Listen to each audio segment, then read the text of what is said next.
বাদ দেন, হিসেব করলে হয়তো দেখা যাবে 5 থেকে 10 বছর খুব জোর হলে আপনি সলিড পৃথিবীতে জীবনযাপন করেন।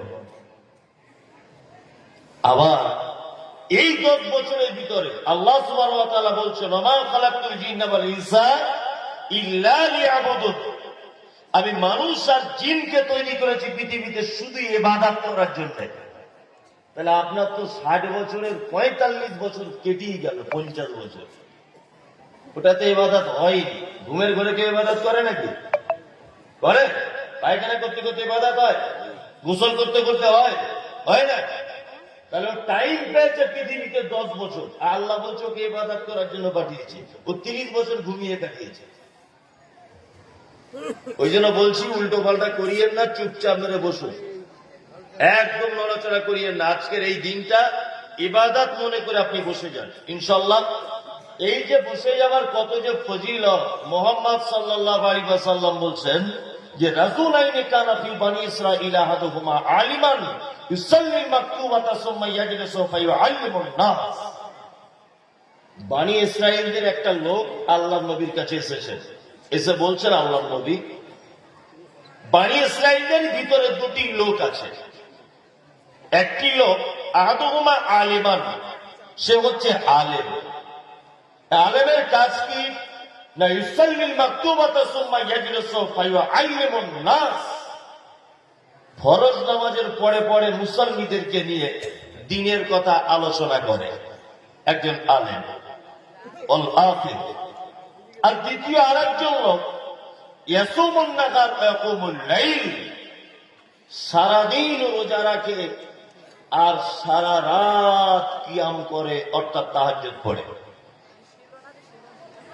লোকটি আল্লাহ নবীকে বলছেন, দুটো মানুষের কথা আপনাকে বললাম, এবার আপনি আমাকে বলুন যে আইয়ুকুমা আফদল। আল্লাহ নবী, এই দুইজন মানুষের ভিতরে আল্লাহর নিকটে সব থেকে প্রিয় কে, এটা আপনি বলুন। আল্লাহ নবী সাল্লাল্লাহু আলাইহি ওয়াসাল্লাম বলছেন, ফাজলু হাযাল আলিম ইউসাল্লিল মাকতুবাতা সুম্মা ইয়াজলিসু ফায়ুআল্লিমুন নাস। শোনো এই প্রশ্নকারী, এই শোনো, তুমি যে প্রশ্ন করছো দুজনের ভিতরে কে উত্তম, আমি মুহাম্মদ সাল্লাল্লাহু আলাইহি ওয়াসাল্লাম বলছি, ওই তাহাজ্জুদ পড়নেওয়ালার লোকের থেকে এই আলেম আর এই শ্রোতা উত্তম, যারা ফরজ নামাজের পরে পরে দ্বীনের কথা আলোচনা করছে এরা। তার মানে বোঝা গেল যে একটা মানুষ তাহাজ্জুদ পড়ে আল্লাহকে যতটা খুশি করতে পারে বা যতটা নেকি অর্জন করতে পারে, তার থেকেও বেশি নেকি অর্জন করা যায় দ্বীনের বৈঠকে বসে দ্বীনের আলোচনা শুনলে। এবার আপনাকে আমি একটা কথা জিজ্ঞাসা করছি, বুঝে উত্তর দেবেন। দেখুন, আপনাদের গ্রামে একটা লোক তাহাজ্জুদের নামাজ পড়তে পড়তে সেজদাতে গিয়ে মারা গেছে, সেজদাতে গিয়ে মারা গেছে। আচ্ছা বলুন তো, লোকটা জান্নাতে যাওয়ার সম্ভাবনা বেশি না জাহান্নামে যাওয়ার সম্ভাবনা বেশি? কথা বলুন। জান্নাত, তাহাজ্জুদ পড়ছে বলে কথা, তাই না? হ্যাঁ, তাহাজ্জুদের নামাজ পড়তে সেজদায় মারা গেছে, সম্ভাবনা বেশি কোথায়? জান্নাতে। অত সহজ নয় গোলাম হোসেন জান্নাত। পড়তে দাঁড়িয়েছে রাতের অন্ধকারে, ওর সর্বপ্রথম হিসাব হবে যে চালের ভাত খেয়েছে রাতের বেলা, চাল কোথা থেকে এসেছে বল, চাল কোথা পেলি? হ্যাঁ, তা চাল আমার জমিতে হয়েছে, জমি কোথা পেলি? না আমার বাপের অরিসন সূত্রে জমি পেয়েছি। বুনেদের জমি দিয়েছ? না বুনেদের দেওয়া হয়নি, বাপের কাছ থেকে চালাকি করে লিখে নিয়েছি। তার মানে তাহাজ্জুদের 12:30 বেজে গেল। কি বলছি বুঝতে পারছেন? তাহাজ্জুদ হবে? হবে? হবে না? তার আগে বড় একটা হেলে গরু জবাই করে গ্রামের লোক সবাইকে খেতে দিচ্ছে। আমি হজে যাব, বহুদিনের স্বপ্ন পূরণ হবে আমার। হাজী সাহেব ভোজ করে সবাইকে খাইয়ে দিয়ে চলে গেল। হাজী সাহেব হজে যাবে বলে ব্যাংকে টাকা রেখে দিয়েছিল 5 লাখ। 1 বছর টাকাটা ব্যাংকে পড়েছিল। আচ্ছা বলুন তো, ব্যাংক এই টাকাটা বসিয়ে রেখেছিল না সুদে খাটিয়েছিল? কোনটা? সুদে খাটিয়েছিল। ব্যাংক 5 লাখ টাকা সুদ গ্রাহককে দিয়েছে কি দেয়নি? দিয়েছে, দিয়েছে। 5 লাখ টাকার অন্তত পক্ষে 7.5 থেকে 8,000 টাকা সুদের টাকা ঢুকে আছে। হাজি সাহেবের যে 5 লাখ জমেছিল, রেখেছিল, তোলার সময়তে দেখছে 5,08,000। এই 8,000 টাকা কোথায় এলো? টাকার বাচ্চা হলো কি করে? হাজি সাহেব যাওয়ার আগে একবারও ভাবলো না যে 8,000 টাকাটা একটু সাইডে রেখে দিয়ে তবে হজ করতে চলে যাই। এটা যদি হাজি সাহেব না করে যায় তাহলে হজের 12টা বেজে গেল। কি বলছি বুঝতে পারছেন? তার মানে বোঝা গেল পৃথিবীতে কোনো আমল কবুল হবার জন্য তার খাদ্য, তার পোশাক, তার সমস্ত কিছু স্বচ্ছ পবিত্র হতে হবে। কি বলছি বুঝতে পারছেন? জি, একটা মাত্র আমল আছে যে আমলের ব্যাপারে মুহাম্মদ সাল্লাল্লাহু আলাইহি ওয়াসাল্লাম চমৎকার কথা বলছেন। কি? আল্লাহ নবী সাল্লাল্লাহু আলাইহি ওয়াসাল্লাম বলেছেন, কোন মানুষ যদি দ্বীনের জ্ঞান অর্জন করার জন্য বাড়ি থেকে যদি বার হয়, আপনারা যারা এখানে এসেছেন কিছু হাদিস কোরআন শোনার জন্য তো, হ্যাঁ, কিছু জ্ঞান অর্জন করবেন, তাই তো? এইটা যদি আপনার উদ্দেশ্য হয় যে আমি কিছু শিখতে এসেছি, আল্লাহ নবী সাল্লাল্লাহু আলাইহি ওয়াসাল্লাম বলছেন ফাহুয়া ফি সাবিলিল্লাহ হাত্তা ইয়ারজিয়া। ওর যদি রাস্তাতেই যদি মরণ হয় বা জলসার প্যান্ডেলে যদি মরণ হয়, আল্লাহ নবী সাল্লাল্লাহু আলাইহি ওয়াসাল্লাম বলছেন বাড়িতে আসার আগ মুহূর্ত পর্যন্ত যদি ওর মৃত্যু হয়, সে যেন জেনে নেয় তার লোকাল মৃত্যু নয়, সে শহীদের দরজা পেয়ে গেছে। শহীদের দরজা পেয়ে গেছে সে। জ্ঞান অর্জনের এত গুরুত্ব দিয়েছেন আল্লাহ সুবহানাহু ওয়া তাআলার নবী মুহাম্মদ সাল্লাল্লাহু আলাইহি ওয়াসাল্লাম। আর জ্ঞানী মানুষদের তো সম্মান আছেই আছে। আচ্ছা বলুন তো দেখি, ইসলামে কুকুর ইসলামে লালন পালন করা জায়েজ না নাজায়েজ? হ্যাঁ, নাজায়েজ। এই মুমতাজুল ইসলাম ফতোয়া দিচ্ছি না, আপনার এটা জানা নেই, জানাতে এসেছি। তবে প্রশিক্ষণ প্রাপ্ত কুকুর যদি হয় বাড়িতে রাখা যাবে।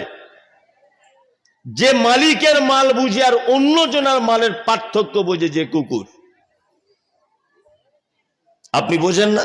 বাড়িতে কুকুর রাখা থাকলে বাড়ির লোক যখন ঢোকে তখন ডাকে না, কিন্তু অন্য কোন লোক ঢুকলে কিন্তু ও খুব লাফালাফি করে না?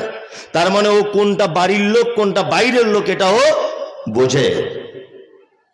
এক কথাতে ওকে যদি ট্রেনিং যদি দেওয়া হয়, আল্লাহ নবী সাল্লাল্লাহু আলাইহি ওয়াসাল্লাম বলেছেন ট্রেনিং প্রাপ্ত কুকুর বাড়িতে তোমার গরু ছাগল চৌকি দেওয়ার জন্য, আগলে রাখার জন্য, তোমার ধানের খামারটা আগলে রাখার জন্য তুমি বাড়িতে রাখতে পারো, কোনো সমস্যা নেই। তার মানে মুহাম্মদ সাল্লাল্লাহু আলাইহি ওয়াসাল্লাম শুধু শিক্ষিত মানুষদের সম্মান দেননি, তিনি শিক্ষিত কুকুরকে পর্যন্ত সম্মান দিয়েছেন। কি বলছি বুঝতে পারছেন তো? শিক্ষিত কুকুর তারও সম্মান আছে। আমি আপনাদের সামনে পবিত্র আল কোরআনের, খুব মনোযোগ দিয়ে বসবেন আর শুনবেন, একটা একটা করে বলছি। আমি সূরা ফাতিহার বাংলাটা বলে দিয়ে চলে যাব। যদি বলছেন সেই কলকাতা থেকে আপনাকে এই সূরা ফাতিহা বলার জন্য টাকা হয়েছে, আর অন্য কোনো সূরা ছিল না, এই ফাতিহা এতক্ষণ থেকে, আরে ফাতিহাটাই শুনুন না, আপনি ফাতিহাটাই আগে শুনুন, তারপরে অন্যান্যগুলো তো শুনবেন। ফাতিহাটাই বুঝুন আগে। পবিত্র আল কোরআনের সূরা ফাতিহা সম্পর্কে এবার আলোচনা শুরু করছি। একটা একটা করে আপনাদেরকে ধরবো বারবার। পবিত্র আল কোরআনের একটি মাত্র সূরা আছে যে সূরাটিকে বিভিন্ন নাম দিয়ে ডাকা হয়, তার নাম ফাতিহা। পবিত্র 5টি আয়াত প্রথম অবতীর্ণ হয়েছে। ইকরা বিইসমি রাব্বিকাল্লাযী খলাক, ইকরা ওয়া রাব্বুকাল আকরাম আল্লাযী আল্লামা বিল কলম। এটা সর্বপ্রথম আয়াত অবতীর্ণ হয়েছে, 5টি আয়াত। কিন্তু এই 5টি আয়াত বা এই সূরাটাকে কোরআনের প্রথমে নিয়ে আসা হলো না, আনা হলো কাকে? ফাতিহাকে। আরো একটা মজার কথা আপনাদেরকে শিখিয়ে দিয়ে যাচ্ছি। পবিত্র আল কোরআনের ছোট্ট একটা সূরা আছে, কেউ যদি 3 বার তেলাওয়াত করে, একবার কোরআন মাজিদ সম্পূর্ণ পড়লে যতটা নেকি, ততটা নেকি তার আমলনামাতে লেখা হয়। তার নাম কি? ইখলাস, সূরা ইখলাস। এত দামি সূরা, অথচ প্রথমে আনা হলো না। প্রথমে আনা হলো না, সূরা ফাতিহাকে আনা হলো কেন? দেখুন, সূরা ইখলাসের ভিতরে শুধুমাত্র তাওহীদ অর্থাৎ আল্লাহর পরিচিতি ঘটানো হয়েছে, আর কিচ্ছু নেই। কিন্তু সূরা ফাতিহাতে আল্লাহ সুবহানাহু ওয়া তাআলা তাওহীদ আলোচনা করেছেন ও রবের পরিচয় দিয়েছেন। আপনি কে তারও পরিচয় ওখানে আছে। আপনি কি চাইছেন পৃথিবীতে সেটাও বলা আছে। আপনি কেমন ইবাদত করেন এটাও বলা আছে। এক কথাতে পবিত্র আল কোরআনের ভিতরে যা কিছু বলা আছে তার মূল কথাটা সূরা ফাতিহার ভিতরে লিপিবদ্ধ করে দেওয়া হয়েছে। এবার আপনাকে বলছি, সূরা ফাতিহার অনেক নাম আছে। একটা নাম হচ্ছে উম্মুল কিতাব, অর্থাৎ উম্মুল কোরআন, কোরআনের কি মা, কোরআনের মা। আরবিতে যারা এখানে আলেম মানুষ আছেন ভালো বুঝতে পারবেন, আরবিতে শব্দের অর্থ কি? উম্মুন মানে মা, তাই না? তা মা মানে কি? মা মানে কি সূরা ফাতিহার পেটের ভিতরে কোরআন মাজিদ আছে এরকম কোনো ব্যাপার নাকি? না। শব্দের অর্থ হচ্ছে কেন্দ্রবিন্দু বা সেন্টার। ওই জন্য কাবাকে বলা হয় উম্মুল কুরা, অর্থাৎ গ্রাম সমূহের সেন্টার। সারা পৃথিবী যত গ্রাম, যত শহর, সমস্ত শহরের মানুষ হজের মৌসুমে কোথায় যায়? মক্কাতে যায়। সমূহের সেন্টার। এবার আপনাদেরকে আর একটা কথা বলছি, তাহলে কেন্দ্রবিন্দু। আপনার মা বাড়িতে বলা হয় আরবিতে মাকে। দেখুন, আপনি লক্ষ্য করে, আপনার মা হচ্ছে বাড়ির কেন্দ্রবিন্দু। আপনার বেটা আছে, আপনার বেটি আছে, আপনার স্ত্রী আছে, আপনারা 4 ভাই, আপনারা 5 বোন, সব ভাই কার পেট থেকে এসেছে? মায়ের পেট থেকে। তার মানে আপনার সংসারের সেন্টার কে? মা। তার মানে পবিত্র আল কোরআনে আল্লাহ যা কিছু বলেছেন তার মূল কথাটা সূরা ফাতিহার ভিতরে বলে দিয়েছেন। এর আর একটা নাম আছে, তার নাম হচ্ছে শিফা, আরোগ্য। কি বলছি বুঝতে পারছেন? আরোগ্য। আরোগ্য মানে এর থেকে মানুষ সুস্থতা লাভ করবে, তাই তো? এর থেকে মানুষ শিফা পাবে। কিন্তু এই ব্যাপারটা আমরা বুঝতে খুব ভুল করেছি। এটা হাদিসে আছে, যদি কেউ অসুখে পড়ে, কেউ যদি কোনো বিপদে পড়ে, সূরা ফাতিহা যদি তেলাওয়াত করে তাকে ফুঁক দেওয়া হয়, তাহলে আল্লাহর রহমতে সে ভালো হয়ে যাবে। কিন্তু আমাদের হুজুরেরা ভুল বুঝিয়েছে, আমাদের বুঝিয়েছে তোমরা পড়াশুনো তো পারো না কোরআন টোরআন পড়তে, তা আমাদের কাছে এসো, সূরা ফাতিহাটা তাবিজের ভিতরে ঢুকিয়ে দিয়ে গলায় বেঁধে ঘোড়ো, দেখবে তোমাদের রোগ ভালো হয়ে যাবে। একদম মিথ্যা কথা, একদম মিথ্যা কথা। আরে আপেল খেলে শরীরে পুষ্টি হয়, বেদানা খেলে শরীরের পুষ্টি হয়। এখন আপেল যদি কেউ গলায় বেঁধে ঘোরে, আচ্ছা বলুন তো কোনো কাজ হবে? হবে না। বেদানা ডাক্তার বাবুরা বলে, এখন কেউ যদি ঢং করে একটা ভালো বেদানা ওই হাতে বেঁধে যদি ঘোরে, আচ্ছা বলুন তো কাজ হবে? হবে না। আল্লাহ নবী সাল্লাল্লাহু আলাইহি ওয়াসাল্লাম পড়তে বলেছে, সস্তার হুজুর বলে দিয়েছে 50 টাকা দিলে তাবিজ করে মাদুরের ভিতরে দিয়ে দেবো। হারাম, চলবে না, একেবারেই হারাম, একদম চলবে না। এই মমতাজুল ইসলাম বলছি চলবে না। অন্তত পক্ষে একটু বিবেক বুদ্ধিতে থাকা দরকার, কমন সেন্স নেই। আপনি শিক্ষিত 2023 সালের মানুষ, 4 তারিখের আজকের, এত বুদ্ধি কম কেন? আল্লাহ তাআলা বলছেন পবিত্র আল কোরআনে যে অপবিত্র অবস্থায় তোমরা এইটাকে ধারণ করিও না, ছুঁয়ো না, টাচ করো না। আর আপনি সূরা ফাতিহা এখানে লিখে স্ত্রী মিলন করছেন, পায়খানায় যাচ্ছেন, পেচ্ছাবখানায় যাচ্ছেন। কোরআন কি খুব সস্তা নাকি? হ্যাঁ, কোরআন খুব সস্তা। অন্তত বিবেক বুদ্ধিটা কাজে লাগান। এটা হারাম, চলবে না। চলুন পবিত্র আল কোরআনই হচ্ছে একটা আশ্চর্য সূরা আছে, তার নাম সূরা ফাতিহা। কি আশ্চর্য, আপনাকে আশ্চর্যটা দেখাই। এক, কিছুদিন আগে একটা গান ভাইরাল হয়েছিল, ওই আপনার রানাঘাটের একটা মেয়ে পাগলি, ওর নাম কি, এবার আপনাকে বলছি মুহাম্মদ সাল্লাল্লাহু আলাইহি ওয়াসাল্লামের বেটা কজন দেখছেন? ও রানুদির কথা সবাই চিল্লিয়ে বলে দিল, মুহাম্মদ সাল্লাল্লাহু আলাইহি ওয়াসাল্লামের বেটা জানে না। এটা হচ্ছে মুসলমানদের অবস্থা। কি বলছি বুঝতে পারছেন তো? সবাই বলে দিল রানুজি, অথচ মুহাম্মদ সাল্লাল্লাহু আলাইহি ওয়াসাল্লামের বেটা কটা এটা জানে না।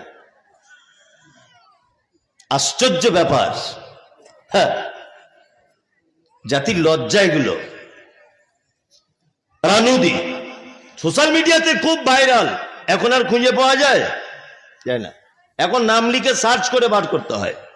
তারপরে তো কিছুদিন আগে বাদামের ঠেলাতে মোবাইলে ঢোকা যাচ্ছিল না, শুধু বাদাম আর বাদাম, তাই না? তাকে আর খুঁজে পাওয়া যাচ্ছে এখন? যাচ্ছে না। জি, সারা পৃথিবীতে এমন কোন জিনিস নেই যেটা একাধিকবার মানুষ পছন্দ করে না। রফিকের গান খুব ভালো, কিন্তু একই গান যদি প্রতিদিন আপনাকে শোনানো হয়, বিরক্ত হবে কি হবে না? হবে। সূরা ফাতিহার একটা এমন অলৌকিক মর্যাদা আছে, মানে এই অলৌকিকতা দেখলে আপনি অবাক হয়ে যাবেন। আপনার গ্রামের মসজিদে নামাজ পড়ছেন, প্রথম রেকাতে ইমাম বলছে আল্লাহু আকবার, আলহামদুলিল্লাহি রাব্বিল আলামিন, আর রহমানির রহিম। আপনি বহরমপুরে চলে যান, ওখানের ইমাম সাহেব বলছে আলহামদুলিল্লাহি রাব্বিল আলামিন। টাকা বেশি হয়েছে, দিল্লির জামে মসজিদে চলে যান, ওখানে গিয়ে দেখবেন ইমাম সাহেব দাঁড়িয়ে প্রথমেই বলছে আলহামদুলিল্লাহি রাব্বিল আলামিন। আরো টাকা বেশি হয়েছে, মক্কায় চলে যান, কাবাতে ইমাম সাহেব দাঁড়িয়েই বলছে আলহামদুলিল্লাহি রাব্বিল আলামিন। ওইখান থেকে চলে যান মদিনাতে, ওখানকার ইমাম সাহেবকেও দেখবেন বলছে আলহামদুলিল্লাহি রাব্বিল আলামিন। আপনার বয়স 6 বছর থেকে দাদুর হাত ধরে, বাপের হাত ধরে আপনার মসজিদে যেতেন, তখন থেকে শুনেছেন এটা, যে প্রথম রেকাতে বলা হচ্ছে আলহামদুলিল্লাহি রাব্বিল আলামিন। আজকে আপনার বয়স 80 বছর, আজকে আপনার বয়স 70 বছর, একটাই সিস্টেমে চলছে আলহামদুলিল্লাহি রাব্বিল আলামিন। কোনদিন কোন মানুষ বিরক্ত হয়েছে? হবে না। এর নাম ফাতিহা, এর কোন বিরক্ত নেই, আছে নাই? জি, থাক মাঝিক বসে যায়, যাক না, আমি তো কথা বলছি, কেউ কথা বলিয়েন না, যা পারছো এই মাইক গলা ঠিক করে চালাও। তোমার না তো এলাকায় ভাড়া হবে না, এটা মাথায় থাকে যেন, খুব ভালো করে চালাও। ভালো করে মাইক চালাও। আমার গলা বসে যাবে তাহলে তোমার মাইক কেমন? একদম নয়, খুব ভালো করে চালাও, যাতে মানুষেরও সুবিধা হয়, আমারও যাতে বলতে সুবিধা হয়, তাই না? চলুন তাহলে, এতক্ষণ পর্যন্ত ফাতিহা দেখালাম, এবার আর একটা আশ্চর্য জিনিস আপনাকে বলি সূরা ফাতিহার। এক, আপনি নামাজ পড়ছেন, সূরা ফাতিহা বলার পরে আচ্ছা যে কোনো জায়গা থেকে আপনার সুবিধা মতো আপনি তেলাওয়াত করতে পারেন কি পারেন না? কথা বলুন। পারেন। একটি মাত্র সূরা আছে, যে সূরাটির সম্পর্কে নবীজি বলছেন যে এর 7টা আয়াতই যদি কেউ তেলাওয়াত না করে তার সালাত অসম্পূর্ণ, চলবে না। কেউ যদি নামাজে দাঁড়িয়ে যায় আল্লাহু আকবার, ইহদিনাস সিরাতাল মুস্তাকিম সিরাতাল্লাযীনা আন'আমতা আলাইহিম, চলবে না। আবার কেউ যদি সূরা ফাতিহার আলহামদু থেকে শুরু করে ওই 3টা আয়াত বলার পরে যদি বলে আল্লাহু আকবার, রুকুতে চলে গেল, চলবে না। পরিপূর্ণ তেলাওয়াত করতে হবে। এই সূরার ভিতর আল্লাহ তাআলা কি বলেছেন এবার আপনাদেরকে আলোচনা করছি। যারা দাঁড়িয়ে আছেন ভাই, দেখতে খারাপ লাগছে, কোরআনের মজলিস তো, একটু বসার চেষ্টা করুন, এটা আপনাদের কাছে অনুরোধ, একটু বসুন অন্তত। খারাপ লাগছে দেখতে, আমার খারাপ লাগছে না দেখতে, কিন্তু আল্লাহর নিকটে আপনি একজন খারাপ লোক, কেন এটা কোরআনের মজলিস, মাথায় রাখতে হবে। আমি যা কিছুই বলি না কেন আপনি একটু মনোযোগ দিয়ে শুনুন, বসে যান, সবাই বসুন। বছরে একদিন আর হয়তো 1 ঘন্টা দাঁড়িয়ে থাকবেন, আমি 12টা বাজলে ছেড়ে দেবো, আমার আর খুঁজে পাবেন না আপনারা, আর আপনাদেরকেও আমি পাবো না। আর 1টা ঘন্টা আপনাদের কাছে অনুরোধ, কোরআনের কথাগুলো একটা একটা করে শুনুন। আল্লাহ আলহামদুলিল্লাহি রাব্বিল বলুন আলামিন। বাংলা মানে সমস্ত প্রশংসা তোমার, আর তুমি হলে আমাদের রব, পালনকর্তা, আলামিন, আর তুমি অসংখ্য জগতের মালিক। কটা কথা? কটা কথা? 3টা। এক, প্রশংসা, সমস্ত প্রশংসা কার? আল্লাহ। রব তিনি কে? রব। 3, অসংখ্য জগতের তিনি মালিক। এটা আমরা নামাজে বলি কি বলি না? বলি। মমতাজুল ইসলাম আমি, আপনার কাছে আমার প্রশ্ন হচ্ছে এটা, দেখুন এইভাবে একটা একটা করে বুঝিয়ে আপনাকে কেউ বলবে না। আপনি এখন মনে করুন যে আমি একজন ছাত্র আর মমতাজুল ইসলাম আমার শিক্ষক। আপনি যদি এইটা মনে না করতে পারেন, আপনার জীবনে সফলতা আসবে না। যদি আপনি মনে করেন যে আমি সবকিছুই জানি, তাহলে আপনার কখনোই আপনার সফলতা আসবে না। মনে করুন যে মমতাজুল ইসলাম এই মুহূর্তের আমার একজন খুব ভালো টিচার, উনি আমাকে মানে দিচ্ছেন জ্ঞান। আপনি শুনুন, আলহামদুলিল্লাহ, সমস্ত প্রশংসা কার? আল্লাহ। আচ্ছা, আমরা একটা শব্দ ব্যবহার করি না? কেউ কিছু দিলে কি বলি? আপনাকে কেউ একটা গিফট করলো, কি বললেন? শুকরিয়া। শুকরিয়া বলি না অনেক সময়? হ্যাঁ, শুকরিয়া মানেও প্রশংসা, হামদ মানেও প্রশংসা। এবার আপনাকে একটা কথা বলি, আমরা বাংলাতে 2টো কথা ব্যবহার করি। এক, ধন্যবাদ বলি না? ধন্যবাদ। আর একটা শব্দ ব্যবহার করি কি? কৃতজ্ঞতা। ব্যবহার করি না? করি।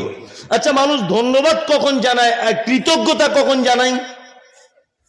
আপনি রাস্তা দিয়ে চলছিলেন, আপনার কাছে পানির বোতল ছিল না, খুব পিপাসা লেগেছে, আপনি পানি খুঁজছেন, আমার কাছে পানি ছিল, আপনাকে আমি 1 বোতল দিলাম, আপনি আমাকে কি বলবেন? থ্যাংক ইউ, ধন্যবাদ। ধন্যবাদ শব্দটা ক্ষণেকের জন্য, উপকারের জন্য ব্যবহার করা হয়। কোন মানুষ ক্ষণেকের উপকার করলে কি ব্যবহার করা হয়? ধন্যবাদ আপনাকে। এবার আপনাকে বলছি, আপনি চাকরির পরীক্ষা দিয়েছেন, সব কমপ্লিট আপনার, আমি এলাকার এমএলএ, আমি একটা সই করে দিলে আপনার চাকরিটা, আপনি আমার কাছে এলেন, আমি সই করে দিলাম, আপনার চাকরি শুরু হয়ে গেল, আপনার চাকরির প্রত্যেক মাসের বেতন 50,000 করে। আচ্ছা বলুন তো, চাকরি চলবে কতদিন? 60 বছর বয়স পর্যন্ত চলবে। তার মানে একটা লং টাইম আমি আপনার উপকার করেছি। এর জন্য আমাকে দেখা হলে মাঝে সাঝে কি বলবেন? এমএলএ সাহেব, আপনার উপরে চিরকৃতজ্ঞতা। বলবেন কি বলবেন না? তার মানে খুব বেশি লং টাইম ধরে কেউ উপকার করলে তার জন্য কৃতজ্ঞতা, আর ক্ষণেকের জন্য কেউ কোনো সহযোগিতা করলে তার জন্য ব্যবহার করি ধন্যবাদ। এই শুকরিয়া শব্দ যেটা আছে, এটা খুব ক্ষণেকের উপকারের জন্য আমরা মানুষকে বলি শুকরিয়া। কিন্তু হামদ, এই যে প্রশংসাটা, এই প্রশংসাটা যিনি লং টাইম যাব আপনার উপরে দয়া করেন, আপনার উপরে রহম করেন, এই মহান রবের জন্য শব্দ ব্যবহার করেছে কি? আলহামদ। এবার আপনাকে আর রকমের এটা আল্লাহর, এটা কি মানা যায়? হ্যাঁ, আপনি একজন চাষি, আপনার জমিতে বেগুন লাগিয়ে প্রশংসা করব। আমি একজন ফার্নিচারের ভালো মিস্ত্রি, খুব সুন্দর ডিজাইন করে একটা খাট তৈরি করেছি, খুব সুন্দর ডিজাইন। আচ্ছা বলুন তো, প্রশংসা মূলত হওয়া দরকার কার? যে তৈরি করেছে মালিক, তারই হওয়া দরকার।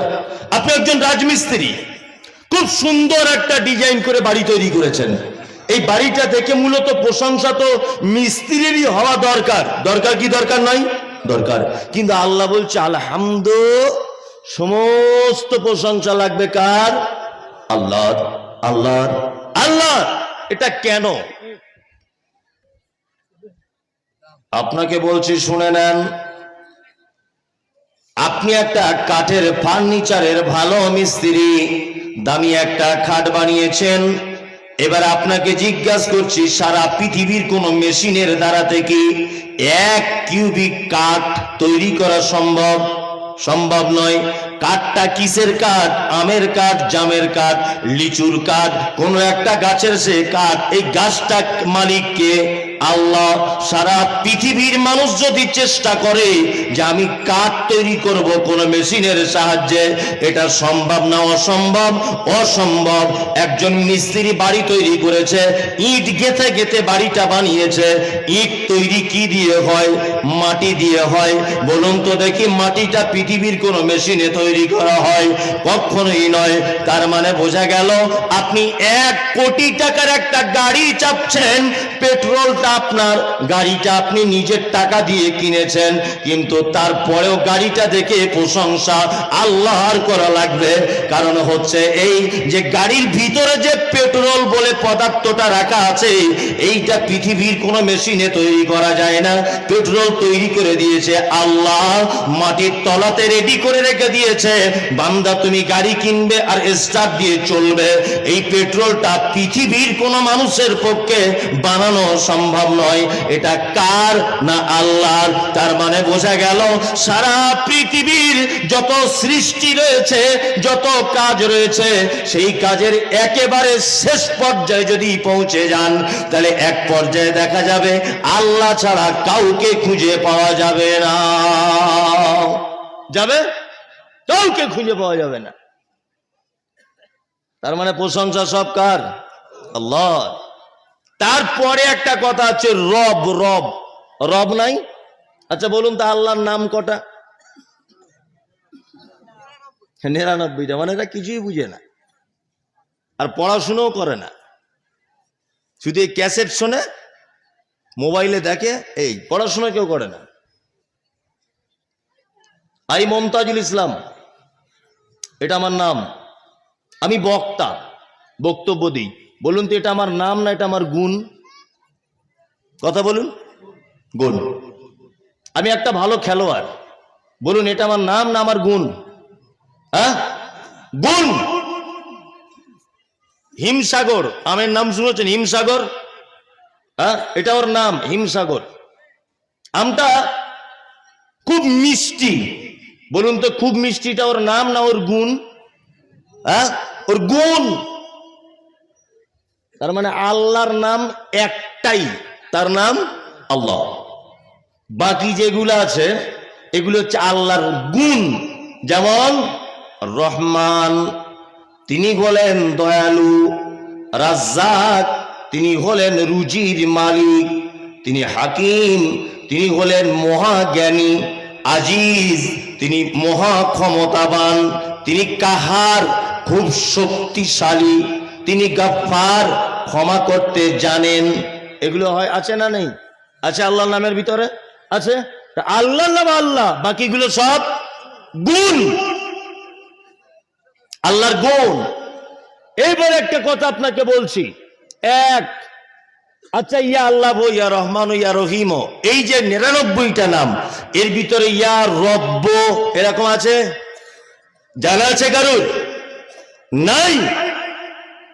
রব নাম নাই 99টার ভিতরে। কিন্তু রব আবার এমন একটা নাম যে আল্লাহ টোটাল যা কিছু সব এই রবের নামের ভিতরে কি ঢোকানো আছে। আপনাকে একটা একটা করে বোঝাচ্ছি, আপনি বোঝার চেষ্টা করুন। নাম্বার 1, আচ্ছা আল্লাহকে আল্লাহ বলি, আল্লাহকে রব বলি, সবকিছুই বলি, কিন্তু বলুন তো আমরা কোন নাম সব থেকে বেশি ব্যবহার করি ইবাদতের ক্ষেত্রে? আল্লাহ, তাই না? না, ইবাদতের ক্ষেত্রে বেশি ব্যবহার করি তার নাম রব। আদম আলাইহিস সালামকে প্রথমে তৈরি করা হয়েছিল, আল্লাহ কি বললেন আদমকে? আলাস্তু বিরব্বিকুম, আদম আমি কি তোমাদের রব নয়? এটা বলেছিল কি বলেনি? বলেছিল। এবার একটা প্রথম, পৃথিবীর প্রথমে আল্লাহ আমাদের কাছ থেকে স্বীকারোক্তি নিয়েছেন কি? রবের না আল্লাহর? রব। একটা মানুষ মারা গেল, কবরে হিসাব হয় কি হয় না? কটা প্রশ্ন হয়? তিনটা। এক, প্রথম নম্বরে মান রব্বুকা, মা দীনুকা, মান নবিয়ুকা। তোমার রবকে তুমি বলো, তারপরে বলে তোমার দিন কি তুমি বলো, তোমার নবীকে তুমি বলো। আচ্ছা বলুন তো, পৃথিবীর সূচনাতে বলা হলো যে আমি কি তোমাদের রব নয়? আবার পৃথিবী থেকে যখন আপনি চলে যাচ্ছেন, আপনার কবরেও জিজ্ঞাসা করা হচ্ছে যে আমি কি তোমাদের রব নয়? রবকে বলো। এখানে বলেছেন যে আল্লাহকে বলো, বলা হচ্ছে বলুন? বলা হয়নি। আপনি নামাজে দাঁড়ালেন, হাত তুলে হাতটা বেঁধে দিলেন, নামাজ শুরুতেই বলছেন আলহামদুলিল্লাহি রাব্বিল আলামিন। এখানে একবার রব হলো। আপনি রুকুতে চলে গেলেন, রুকুতে যাবার পরে বলবেন সুবহানা রাব্বিয়াল আলা। এখানেও একবার রব হলো। রুকু থেকে উঠলেন, তারপরে আবার বলতে হবে রব্বানা লাকাল হামদ। এখানেও দেখুন রব। আপনি সেজদায় চলে গেলেন, ওখানে গিয়ে বলবেন রব্বানা, আপনি গিয়ে বলবেন সুবহানা রাব্বিয়াল আলা। তার মানে নামাজে যত জায়গাতে ইবাদতের ব্যাপারে আল্লাহকে আপনি ডাকবেন, সেই সেই জায়গাতে বলা হচ্ছে রব। আপনি গুনাহ করেছেন, নামাজের পরে বসে যান, হাত দুটো তুলুন। যত দুয়ার ব্যাপারে কোরআন মাজিদ এসেছে, সমস্ত দুয়াতে বলা হয়েছে রব্বানা আতিনা ফিদ দুনিয়া, রব্বানা যালামনা আনফুসানা, রব্বানা হাব লানা, রব্বানা লা তুযিগ কুলুবানা, রব্বিরহামহুমা কামা রাব্বায়ানি সাগীরা। যত দুয়ার ব্যাপারে আপনি আল্লাহকে ডাকবেন, প্রত্যেক জায়গাতে আল্লাহকে আল্লাহ বলে ডাকা হয়নি, একটা নাম দিয়ে ডাকা হয়েছে, তার নাম হলো রব। কি নাম? রব। বোঝাতে পারছি আপনাদের আস্তে আস্তে করে? সব জায়গাতে দেখুন রবেরই খেলা, তাই না? এবার রবের একটু ব্যাখ্যা আপনাকে করে দিই। রব কাকে বলে? যাহার যেখানে যতটুকুন প্রয়োজন, বিনা চাওয়াতে যিনি দেন, তিনি হলেন রব। বুঝতে অসুবিধা হলো? আবার বলছি, যাহার যেখানে যতটুকুন প্রয়োজন, বিনা চাওয়াতে যিনি দেন, তিনি কে? রব। চাওয়া লাগে না। আপনার স্ত্রী পেটে বাচ্চা, পরপর 4টে বেটি হয়েছে, আপনি দোয়া করছেন আল্লাহ আমার এবার একটা বেটা দাও, এবার একটা বেটা আল্লাহ আমায় দাও। আপনার মা দোয়া করছে আল্লাহ আমার একটা পোতা দাও, বেটার একটা ছেলে হোক। আপনার শাশুড়ি দোয়া করছেন একটা নাতি আমার হোক। এই দোয়া করে কি করে না? করে, করে। ছেলে হলো, আচ্ছা বলুন তো দেখি, কেউ আপনারা দুয়ার ভিতরে কথা বলেছিলেন আল্লাহ আমার যে ছেলেটা দেবে তার যেন কানে ফুটো করা থাকে, আল্লাহ আমায় তুমি যে ছেলেটা দেবে তার যেন মাথায় চুল থাকে, আল্লাহ তুমি আমাকে যে ছেলেটা দেবে হাতে যেন 10টা আঙুল থাকে, 5টা করে, আল্লাহ তুমি আমাকে যে ছেলেটা দেবে পায়ের যেন তার 10টা আঙুল থাকে, আল্লাহ তুমি আমার যে বেটাটা দিবে এই বেটাটা যেন মুখের ভাষায় কথা বলতে পারে, বোবা যেন না হয়, আল্লাহ তুমি আমাকে যে বেটাটা দিবে এটা যেন অন্ধ না হয়। এই দোয়া কেউ করে? কেউ করে না। কি দোয়া করে? আল্লাহ বেটা দাও। আল্লাহ বলছে বান্দা আমার নাম রব, তুই বেটা চেয়েছিস, কিন্তু বেটার শরীরের যা কিছু প্রয়োজন আমি আগে থেকেই সেটিং করে তোকে দিয়ে দিয়েছি, এটা চাওয়া লাগবে না। তার যেখানে যেটা প্রয়োজন আমি আল্লাহ দিয়ে দিয়েছি। আমি ইচ্ছা যদি করতাম তোর বেটার নাকটাকে এই জায়গায় দিয়ে দিতে পারতাম, তোর বেটার চোখটাকে এই জায়গাটায় দিয়ে দিতে পারতাম। এটা আল্লাহ পারে কি পারে না? পারে কি পারে না? আল্লাহ বলছে বান্দা চাওয়া লাগবে না, এমনিতেই যেখানে যেটা যার সেটিং করার প্রয়োজন আমি আল্লাহ সেটিং করে দিব। আমার নাম হলো রব। আমার নাম কি? রব। আপনাকে রব দেখালি আজকে রাত 1টা বেজে যাবে। শুধু যদি আপনাকে রব দেখাই, যদি প্রথমে বলছিল না ফাতেহা, মনে মনে ভাবছিলেন যে ফাতেহার আবার কি বলবে, দুটো আয়াত বলবো তো 2 ঘন্টা লাগবে, দুটোরই যদি ব্যাখ্যা করা যায় মিনিমাম 2 ঘন্টা তো লাগবেই। দেখুন 2 ঘন্টা লাগছে কিনা, এটা 1 ঘন্টা হতেই যাচ্ছে। এখনো রব শেষ হয়েছে? রবই শেষ হয়নি, এখনো 7টা আয়াত বাকি। আল্লাহ, রব কাকে বলে আপনাকে আর একটা জিনিস দিয়ে বোঝাই। এখান থেকে কেউ দার্জিলিং এ বেড়াতে গেছেন? আলহামদুলিল্লাহ একজন গেছেন। কেউ? অনেকজন গেছেন দার্জিলিং। আমিও গিয়েছিলাম গত বছরে, আমার স্ত্রী, আমার ছেলে মেয়ে সবাইকে নিয়ে দার্জিলিং বেড়াতে গিয়েছিলাম। প্রতি বছরে কোথাও না কোথাও যাই। তা ওখানে গিয়ে আমি একটা জিনিস দেখলাম, যে দার্জিলিং এর যে কুকুরগুলি ওখানে ঘুরছে, আপনারা লক্ষ্য করেছেন যারা জানেন, সেই কুকুরগুলোর দেখলাম গায়ের লোমগুলো 1 বিঘার কাছাকাছি বড়। দেখেছেন? আপনারা লক্ষ্য করেননি? আপনারা গেছেন ঘুরতে, দেখেছেন? আলহামদুলিল্লাহ উনি দেখেছেন। আচ্ছা, আমাদের পশ্চিম বাংলার ভিতরেই তো দার্জিলিংটা, না বাইরে? ভিতরে। মুর্শিদাবাদ জেলার কুকুরগুলোর গায়ের লোম কত বড়? 1 ইঞ্চি তাও না, তাই না? তাহলে ওইখানকার বড় কেন? আল্লাহ বলছে আমার নাম রব।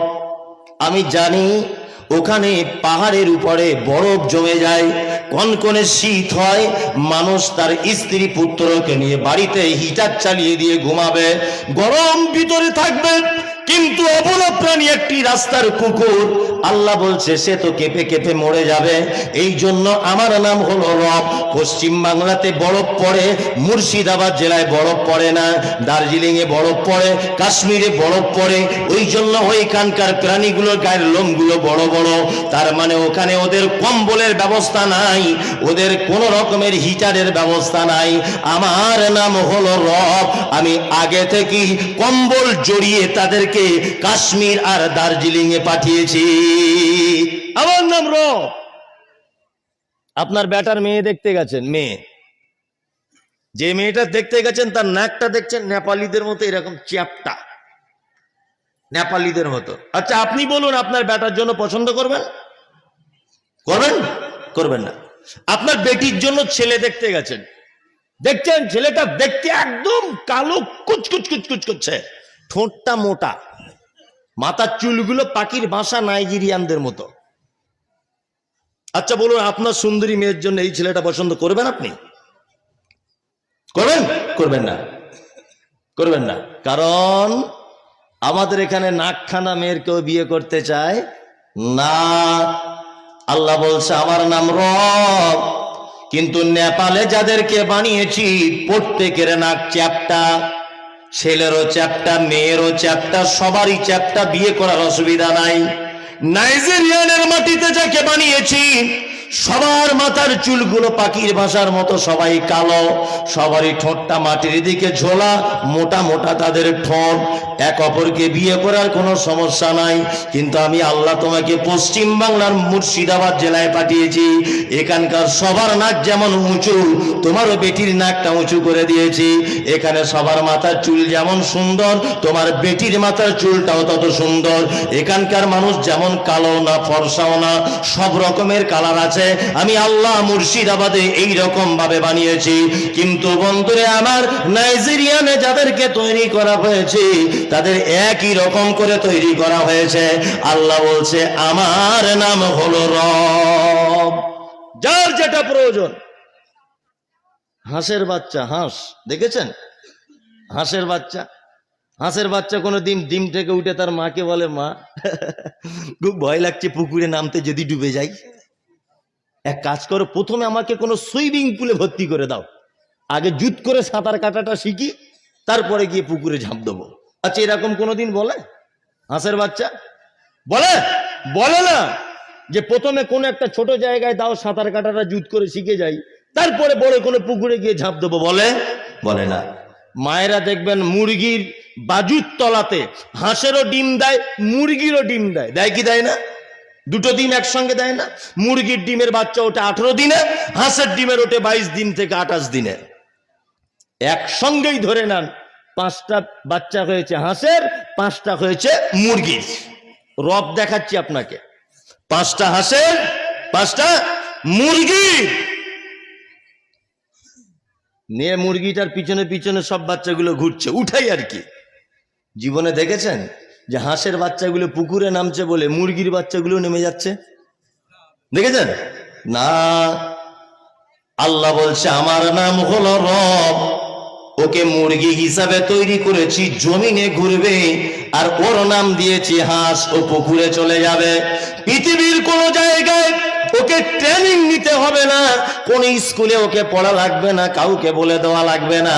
আমি আল্লাহ বলছি ওর একসঙ্গে দুজনাই উঠেছে, কিন্তু ওর আলাদা ডিপার্টমেন্ট, এর আলাদা ডিপার্টমেন্ট, দুইজনা ডিপার্টমেন্ট মিলবে না। পৃথিবীর কেউ তাদেরকে শেখায়নি। আল্লাহ বলছে আমার নাম হলো রব। গরুর বাচ্চা দেখেছেন? এই এদিকে ফিরুন। মানুষের বাচ্চা হলে হাঁটতে টাইম লাগে কতদিন? হ্যাঁ, একটু বলুন। মানুষের বাচ্চা হলে হাঁটতে টাইম লাগে কতদিন? 1 বছর, তাই না? আর গরুর হলে বলছি 1 দিন। চাচা বয়স্ক লোক এত ভুল বললে হবে কি করে? 5 মিনিট থেকে 10 মিনিট, 20 মিনিট, তাই না? 20 মিনিট। কেন? মানুষের বাচ্চা তো ছোট, আর গরুর বাচ্চা এত বড়, তাই না? আল্লাহ বলছে আমার নাম রব। মানুষের বাচ্চা এই কারণে 1.5 বছর টাইম লাগিয়েছি। আমি আল্লাহ যাকে খুব ভালোবাসি, ওর নানি আছে, ওর দাদি আছে, ওর খালা আছে, ওর ফুপু আছে, ওর বাপ আছে, ওর মা আছে, সবাই একটু কোলে কোলে নিয়ে আদর করবে। আমার বান্দাকে খুব বেশি ভালোবাসি। ও আদরে আদরে আস্তে আস্তে আস্তে আস্তে কোল চাপিয়ে চাপিয়ে ওকে আমি আল্লাহ আস্তে আস্তে পা রেডি করে দিয়েছি 1.5 বছর। আল্লাহ বলছে গরুর পেটের বাচ্চার তার নানি নাই, দাদি নাই, খালা নাই, ফুফু নাই, কেউ নাই। কে কোলে নিবে কোনো ঠিক ঠিকানা নাই। এমনকি গোয়াল ঘরে যখন হয় রাত 12টার সময়তে তার মালিক 2 তলার উপরে ঘুমিয়ে থাকে, বাছুরটার গায়ের লালাটা কেউ পরিষ্কার করার থাকে না। আমি বাছুরকে তার গায়ের লালা পরিষ্কার করিয়েছি মায়ের জিভ দিয়ে। মা তার বাচ্চাকে জিভ দিয়ে দিয়ে সব পরিষ্কার করে। বাচ্চাটা এবার বলছে মা আমার দুধ খেতে হবে, একটু কেউ তো নেই, তো কি করব? ওর মা তখন বাছুরকে বলছে ওঠ ওঠ, উঠে দাঁড়া, তো নানি দাদি তো কেউ নেই, ওঠ। উঠে কাঁপতে কাঁপতে দপ করে পড়ে গেল। ওর মা আবার বলছে ওঠ ওঠ, আবার ওঠ। আবার উঠে দাঁড়িয়ে থরথর করে কাঁপছে, বলছে মা দুধ কোন দিকে? বলছে চল পিছনের দিকে যা, 2 পায়ের মাঝখানে দেখ তোর দুধের বাঁট ঝুলছে। বাছুরটা দুধ চুষছে, দুধ আসছে না। তোর মাকে আবার বলছে মা দুধ কই আসছে না খুব একটা। বলছে ওরে আমি প্রথম মা হয়েছি তো, দুধের রাস্তা ক্লিয়ার নেই, ওই জন্য চুষবি আর মাঝে সাঝে এইরকম করে গুঁতো মার, এরকম করে গুঁতো মার, মাঝে সাঝে এরকম করে মার। চুপচুপ করে চুষছে আর মাঝে সাঝে এরকম করে ধাক্কা দিচ্ছে। দেখেছেন এগুলো? কে শেখালো? কে শেখালো ওকে যে এইভাবে ধাক্কা দিতে হবে? ও করে কি করে না বলুন? করে করে। কে শেখালো? আল্লাহ। আল্লাহ বলছে আমার নাম রব।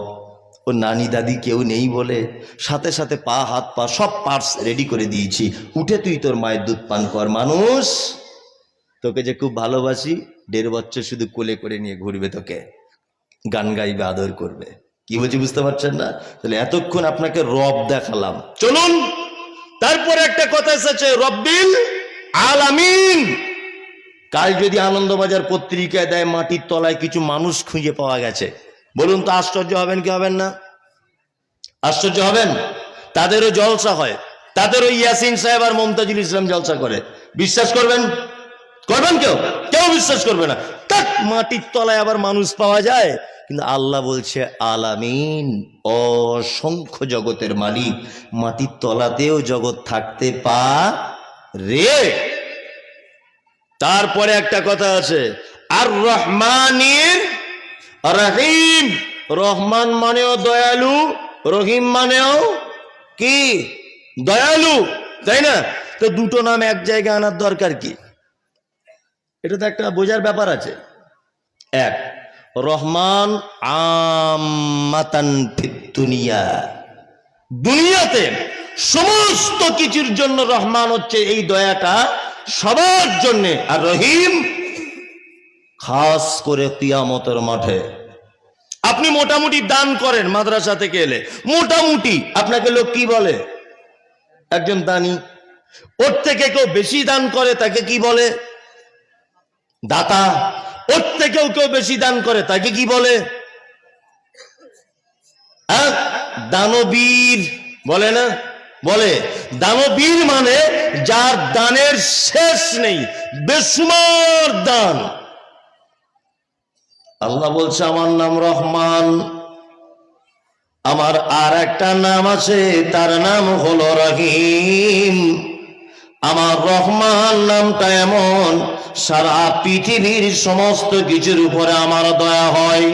নামাজ পড়বি না রুজি পাবি, বেঈমানি করবি তবুও তোর জমিতে বৃষ্টি হবে, আমার মসজিদ ভেঙে দিবি তবুও তোকে আমি অক্সিজেন দেব, আমার কাজ করলি আর না করলি যা কিছু করলি, আমার সঙ্গে বেঈমানি করলি, বাটপারি করলি, ইমাম সাহেবকে মারলি, মাদ্রাসা ভাঙলি, মসজিদ ভাঙলি, কোরআন পুড়িয়ে দিলি, যা কিছু করলি না কেন আমি আল্লাহ আমার দয়া থেকে বঞ্চিত হবি না।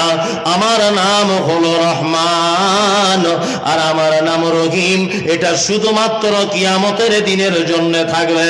সেই দিন আমি আল্লাহ বিশেষ কিছু মানুষের উপরে দয়া করব, সবাইকে দয়া করব না।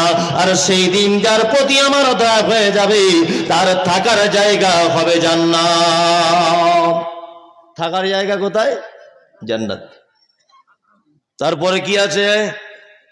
মালিকি ইয়াউমিদ্দিন, কিয়ামতের দিবসের মালিক কে? আল্লাহ। কিয়ামতের দিবস সম্পর্কে ধারণা আছে আপনাদের যে কিয়ামতটা কেমন হবে? দেখা আছে? আপনাকে একটু দেখাই, আমি আমার দিকে ফিরুন। কিয়ামতটা কেমন হবে বাস্তবে আপনাকে দেখাচ্ছি। দেখুন, এক, আল্লাহ তাআলা বলছেন, কিছুদিন আগে আপনারা দেখেছেন যে তুরস্কের মাটিতে একটা ভূমিকম্প হয়েছিল, দেখেছেন না? দেখেছেন? দেখেছেন। ভূমিকম্পে এইভাবে কাঁপতে কাঁপতে কাঁপতে কাঁপতে অজস্র মানুষ তারা ধ্বংস হয়েছে। বিজ্ঞানীরা বলছে যে মাটি থেকে ৮,০০০ ফুট নিচে মূল ভূমিকম্পটা হয়েছিল, তার ফলে উপরের মানুষ অজস্র মারা গেছে তুরস্কের মাটিতে। আর কিয়ামতের দিন আল্লাহ তাআলা বলছেন, ইজা জুলজিলাতিল আরযু জিলজালাহা ওয়া আখরাজাতিল আরযু আসকালাহা। ঢালাই মেশিনে যেমন সিমেন্ট বালি সিমেন্ট পাথর দিয়ে যেমন এইরকম ঘোরানো হয়, আল্লাহ বলছেন কিয়ামতের দিনের যে ভূমিকম্প হবে ওই ভূমিকম্পর ফলে মানুষ নিচের দিকে চলে যাবে। ও আখরাজাতিল আরযু আসকালাহা, মাটির তলায় থাকা সমস্ত ভারী জিনিসকে আল্লাহ সুবহানাহু ওয়া তাআলা উপরে তুলে দিবেন। মানে এইরকম ঢালাই মেশিনের মতো পাক দিয়ে দিবেন। এটা কিয়ামতের দিনের ভূমিকম্প। দুই, আল্লাহ তাআলা বলছেন, ইয়া আইয়ুহান নাসু তাকু রাব্বাকুম ইন্না জালজালাতাস সাআতি শাইউন আযীম। আল্লাহ বলছেন, মানুষ তোমরা তোমার রবকে ভয় করো, নিশ্চয়ই কিয়ামতের দিবসের ভয়াবহতা বড়, ভয়াবহতা বড় কঠিন। এই কথা বলতে গিয়ে তিনি আবার বলছেন, ইয়াউমা তারাউনাহা তাযহালু কুল্লু মুরজিআতিন আম্মা আরজাআত ওয়া তাযাউ কুল্লু যাতি হামলিন হামলাহা ওয়া তারান নাসা সুকারা ওয়া মা হুম বিসুকারা ওয়ালাকিন্না আযাবাল্লাহি শাদীদ। একজন মা পেটে তার বাচ্চা থাকে, এই বাচ্চাটা সেদিন কিয়ামতের দিন এমনিতে হয়ে যাবে, তলার দিক দিয়ে পড়ে যাবে, মা বুঝতে পারবে না। দুই, একটা মা তার সন্তানকে বেশি ভালোবাসে, কিন্তু সন্তান তার মায়ের কাছে দুধ পান করার জন্য বারবার বলবে, মা সেদিন তার বাচ্চাকে দুধ পান করানোর কথা ভুলে যাবে। মানুষগুলিকে দেখতে পাওয়া যাবে তারা যেন সব মাতালের মতো করে ঘুরছে। আল্লাহ বলছেন, ওমা হুম বিসুকারা, একজনও মদ পান করেনি, ওয়ালাকিন্না আযাবাল্লাহি শাদীদ, শুধু আমার কঠিন আযাবের ভয়ে মানুষ সব কিয়ামতের মাঠে মাতালের মতো করে ঘুরবে। এর নাম কিয়ামতের মাঠ। মালিক ইয়াউমিদ্দিন, সেই কিয়ামতের দিবসের মালিক কে? আল্লাহ। তারপরে কি বলি? ইয়াকা না'বুদু ওয়া ইয়াকা নাস্তাঈন, আল্লাহ তোমারই শুধু ইবাদত করি আর তোমারই কাছে শুধু সাহায্য চাই।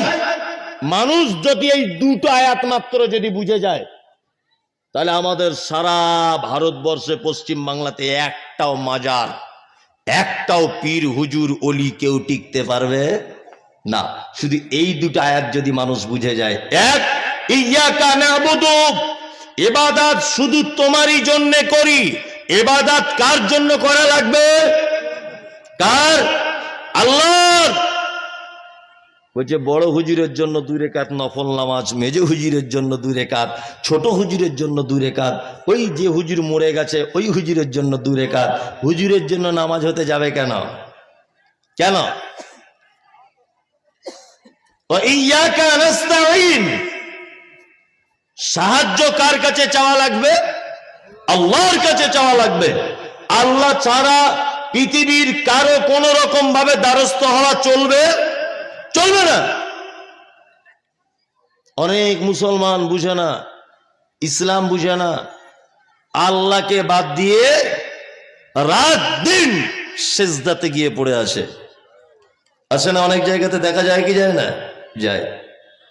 আমি এই গল্পটা অনেক জায়গাতে বলি যে হাজি আলী, মুম্বাইয়ের হাজি আলী, হাজি আলীতে গেলাম, গিয়ে দেখছি কোটিপতি লোক 4 চাকা গাড়ি করে এসে নেমে মাজারে সেজদা দিয়ে ব্যবসাতে লস হয়েছে বলে বাবার কাছে টাকা চাইছে, আর বলছে বাবা ব্যবসাতে 1.5 কোটি টাকা লস, তুমি দয়া করে আমাকে কিছু সহযোগিতা করো। আর আমি যেতে যেতে দেখছি একটা লোকের হাত নাই, একটা লোকের পা নাই, কারো চোখ নাই, কেউ ল্যাংড়া, কেউ বোবা, কেউ কুঁজো। এক কথায় মানে যাদের অক্ষমতা রয়েছে এইরকম মানুষগুলোকে দেখতে পেলাম থালা নিয়ে। যে সমস্ত লোক রাস্তা দিয়ে যাচ্ছে তাদের কাছে ভিক চাইছে। তার মানে একজন কানা, একজন খোঁড়া, একজন অন্ধ, একজন ল্যাংড়া, ও বুঝতে পেরেছে মাজারে টাকা পয়সা পাওয়া যায় না, জ্যান্ত মানুষের কাছে পাওয়া যায়, ওই জন্য থালা নিয়ে বসে আছে জ্যান্ত মানুষের কাছে। আর এ শিক্ষিত লোক 1.5 কোটি টাকা লস হয়েছে বাবার মাজারে চাইতে যাচ্ছে। বোকা কি আর গাছে ধরে? হ্যাঁ, ফকির বুঝতে পেরেছে মাজারে মাল পাওয়া যায় না, অথচ এ গাধা বুঝতে পারছে না, এ গিয়ে ওখানে সেজদা দিয়ে বসে আছে।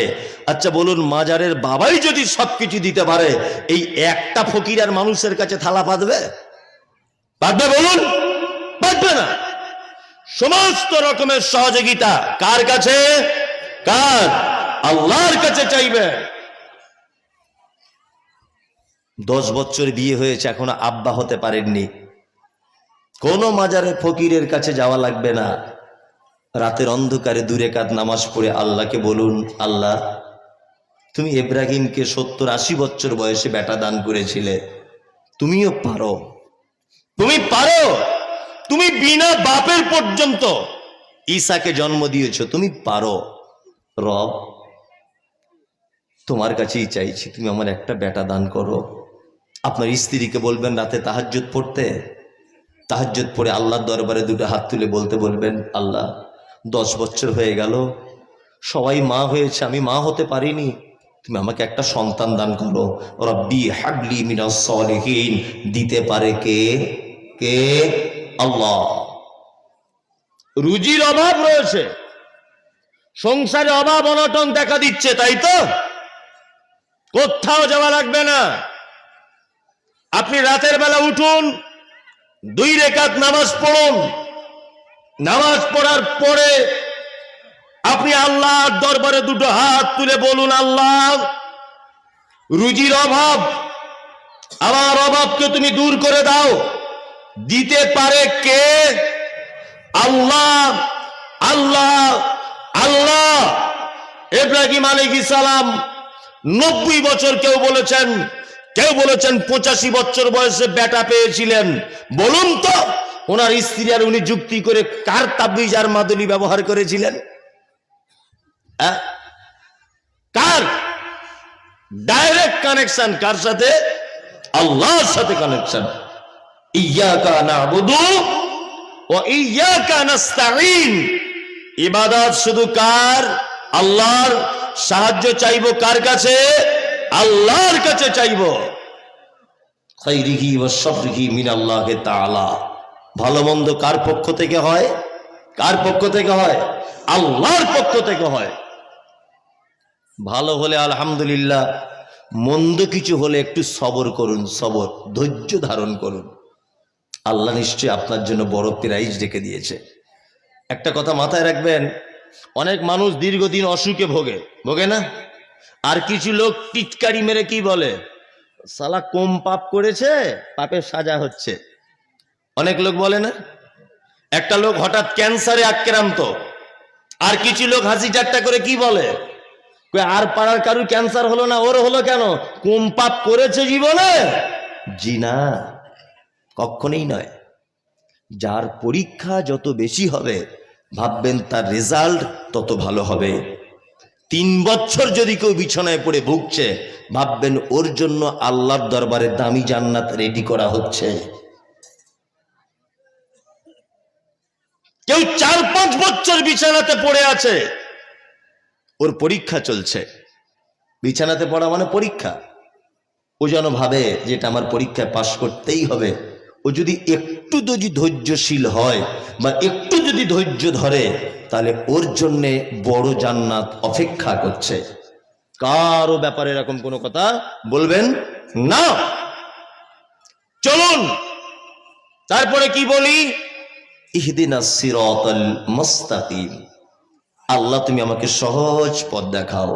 এটা আমরা বলি কি বলি না? বলি।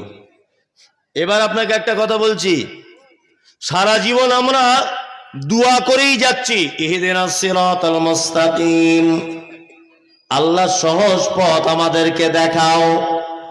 সিরাতাল্লাযীনা আন'আমতা আলাইহিম, ওই পথের আমাদেরকে পথিক করো যাদেরকে তুমি পুরস্কারিত করেছো। আল্লাহ ওদের পথের তুমি আমাদেরকে পথিক করো যাদেরকে তুমি পুরস্কারিত করেছো। আচ্ছা, এই দোয়া করি কি করি না? করি। নামাজে করি কি করি না? করি। এই দোয়া কবুল হচ্ছে? শুধু দোয়া করি জীবন পরিবর্তন করা সম্ভব? সম্ভব? একটা লোক দোয়া করছে, আল্লাহ টাকা দাও, আল্লাহ টাকা দাও, আল্লাহ পয়সা দাও, আল্লাহ বিরিয়ানি দাও, অথচ কাজ করে না, 20 লোক বাড়িতে বসে আছে। হবে? কাজ হবে? হবে না।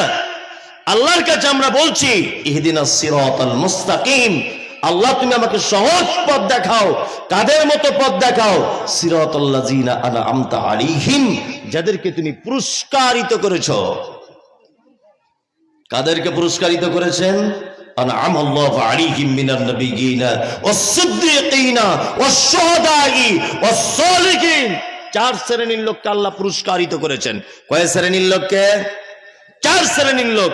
1 নবীগণ, 2 সাহাবীগণ, সিদ্দিক, 3 যারা শহীদ হয়েছে তারা, 4 সালেহিন যারা সৎকর্ম করেছে তারা। এমনি আর জান্নাতের সার্টিফিকেট পেয়েছেন সাহাবীরা এমনিতে? এই দেখুন, আপনাদেরকে একটা ঘটনা শোনাই। একটা ঘটনা, খুব মনোযোগ দিয়ে শুনবেন, মরা মানুষের মতো বসুন। আমি জানি আপনাকে ভালো না লাগলেও বসে থাকতে হবে অন্তত পক্ষে 12টা পর্যন্ত, 38 মিনিট। নেকি পাবেন, ভালো লাগার প্রয়োজন নাই। কি পাবেন? নেকি পাবেন। জান্নাতের সার্টিফিকেট প্রাপ্ত 2 জন সাহাবীর 2টো ঘটনা আপনাদের সামনে বলছি, দেখুন তো ভালো লাগে কিনা। আল্লাহ নবী সাল্লাল্লাহু আলাইহি ওয়াসাল্লামের একজন সাহাবী, নাম তার হানজালা। নাম কি? হানজালা। খুব মনোযোগ দিয়ে শুনুন। হানজালা বিবাহ করেছেন, বিবাহ পড়িয়েছেন কে? না আল্লাহ নবী সাল্লাল্লাহু আলাইহি ওয়াসাল্লাম নিজে। নিজে স্বামী স্ত্রী 2 জন রাতের বেলা শুয়েছে, স্ত্রী মিলনও করেছেন। গভীর রাত্রিতে আল্লাহ নবী সাল্লাল্লাহু আলাইহি ওয়াসাল্লাম উহুদের যুদ্ধের ডাক দিলেন, এই সাহাবীরা বেরিয়ে এসো, উহুদের যুদ্ধের জন্য বেরিয়ে এসো। হানজালার কানে যখন এ আওয়াজ গেল, হানজালা সবকিছু ছেড়ে দিয়ে স্ত্রীকে বললেন, আল্লাহর নবী জেহাদের জন্য ডেকেছেন, যদি আমি ফেরত আসি তাহলে আমি একজন গাজী, তুমি আমার দুনিয়ার স্ত্রী, যদি মরে যাই আমি একজন শহীদ, তুমি আমার আখেরাতের স্ত্রী। চলে গেলেন হানজালা যুদ্ধতে। উহুদের যুদ্ধে মুসলিম সৈন্য 70 জন শহীদ হয়েছে। তার ভিতরে আছেন আল্লাহ নবী সাল্লাল্লাহু আলাইহি ওয়াসাল্লামের আপন চাচা, তার নাম হামজা রাদিয়াল্লাহু তাআলা আনহু, ছিলেন মুসআব বিন উমাইর, ছিলেন হানজালা নিজে। আমি মুমতাজুল ইসলাম আজ থেকে 15 দিন আগে বা 20 দিন আগে এই সমস্ত 70 জন সাহাবীর কবর দেখে এসেছি। আল্লাহু আকবার। হাজী সাহেব যারা আছেন দেখেছেন, উহুদের পাহাড়ের ঠিক ডান দিকে মনে হচ্ছে বিশাল একটা কবর, চারিদিকে রেলিং দিয়ে ঘেরা আছে। 70 জন সাহাবীর কবর এইখানে রয়েছে। 70 জন। আল্লাহ নবী সাল্লাল্লাহু আলাইহি ওয়াসাল্লাম 70 জনের ভিতরে 68 জনকে খুঁজে পেয়ে এক জায়গায় জমা করেছেন, মৃত লাশগুলোকে। 2টো লাশ পাওয়া যাচ্ছে না, আল্লাহ নবী সাল্লাল্লাহু আলাইহি ওয়াসাল্লাম পাচ্ছেন না। কার কার?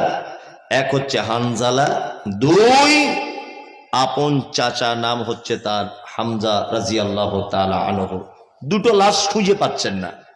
সাহাবীদেরকে বিশ্ব নবী বললেন, যাও গিয়ে খুঁজে দেখো তো, খুঁজে দেখো লাশগুলো কোথায়। সাহাবীরা খুঁজছেন, সাহাবীরা খুঁজতে গেছেন। এই মুহূর্তে একজন মহিলা পর্দা সহকারে যুদ্ধের ময়দানে এসে দাঁড়িয়ে আছেন। আল্লাহ নবী সাল্লাল্লাহু আলাইহি ওয়াসাল্লামকে বলছেন, আল্লাহ নবী আপনি আমাকে চিনতে পারছেন? আল্লাহ রসুল বলছেন, না তোমাকে চিনতে পারছি না। তুমি কে? বলছে, আল্লাহ রসুল আপনি গতকাল বিকেল বেলাতে আপনি কারোর বিবাহ পড়িয়েছেন? বলছে, হ্যাঁ আমি তো হানজালার বিয়ে পড়িয়েছি। তখন মহিলাটি বলছেন, আল্লাহ রসুল এই দেখুন আমার হাতের যে মেহেন্দিগুলো এখনো কাঁচা আছে, আমি সেই হানজালার স্ত্রী। আপনার কাছে আমি একটুটুকু জিনিস জানতে এসেছি যে আমার স্বামী কোথায়। আল্লাহ রাসূল সাল্লাল্লাহু আলাইহি ওয়াসাল্লাম অঝরে কাঁদছেন আর বলছেন, মহিলা 70 জন শহীদ হয়েছে আমার সাহাবীদের ভিতরে, দুইজনকে খুঁজে পাচ্ছি না, তার মধ্যে একজন হচ্ছে তোমারই স্বামী হানজালা। মহিলা বলছেন, আল্লাহ রসুল আমার স্বামীকে পাচ্ছেন কি না পাচ্ছেন এটা আমি জানতে আসিনি, আমি আপনার কাছে একটা জিনিসের জন্য এসেছি, সেটা হচ্ছে এই একটা কথা আপনার। এই এই এই ছেলেটাই কে? তুই বস, বস ওখানে বস, পয়সা চাওয়ার জায়গা পায় না। মহিলাটি বলছেন, আল্লাহর নবী আপনাকে আমি একটা কথা বলতে এসেছি, কথা হচ্ছে এই যে আমার স্বামী বিবাহের প্রথম রাত্রিতে আমার সঙ্গে মিলন করেছিল। আপনি যুদ্ধের কথা বলেছিলেন, যুদ্ধ করতে তলোয়ার নিয়ে বার হয়েছিল, ফরজ গোসল করতে ভুলে গেছে। দয়া করে আমার স্বামীকে একটু গোসল করিয়ে দেবেন। আপনি তো বলেন যে যুদ্ধতে যারা শহীদ হয় তাদেরকে গোসল করানো লাগে না, ওই জামা কাপড়ের অবস্থাতে তাদেরকে দাফন করা হয়।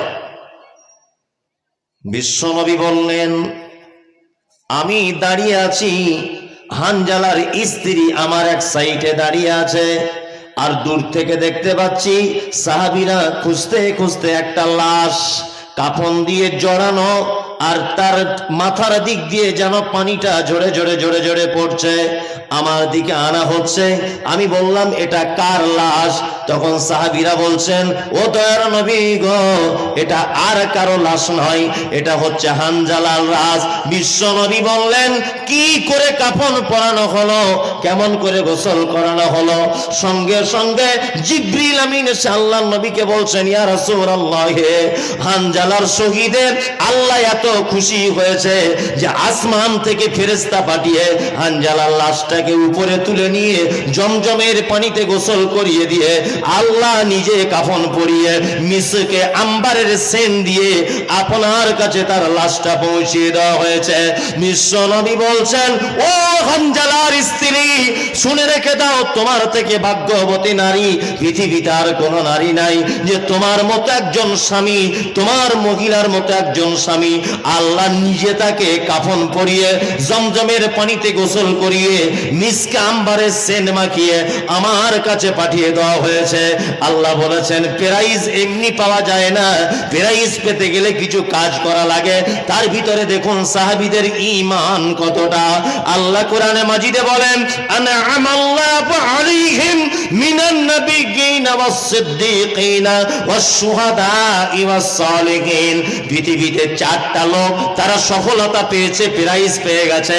এক নম্বরে হচ্ছে নবীগণ, দ্বিতীয় হচ্ছে শহীদগণ, তৃতীয় হচ্ছে সাহাবীগণ, পঞ্চম নম্বরে হচ্ছে যারা সালেহ নেক কাজ করে।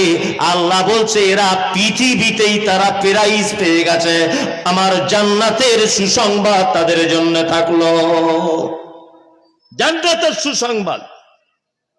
এই দেখুন, আপনাকে আর একটা ঘটনা শোনাই।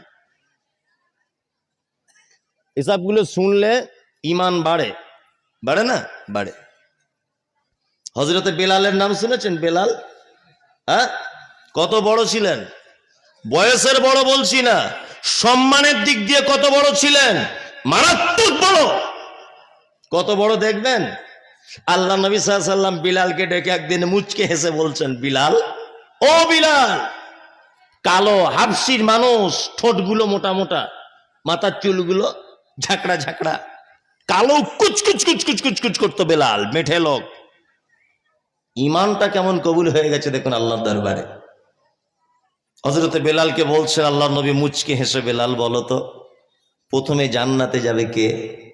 কে জান্নাতে যাবে বলো? তা হযরতে বেলাল বলছেন, আল্লাহ নবী আশা করি আপনি ছাড়া জান্নাতে কেউ যেতে পারবে না। বিশ্ব নবী বলছেন, বেলাল, আমাকে আল্লাহ এত সম্মান দিয়েছে, এত মর্যাদা দিয়েছে, শুনে রেখে দাও, আমাকে জান্নাতে একা একাই ঢোকানো হবে না।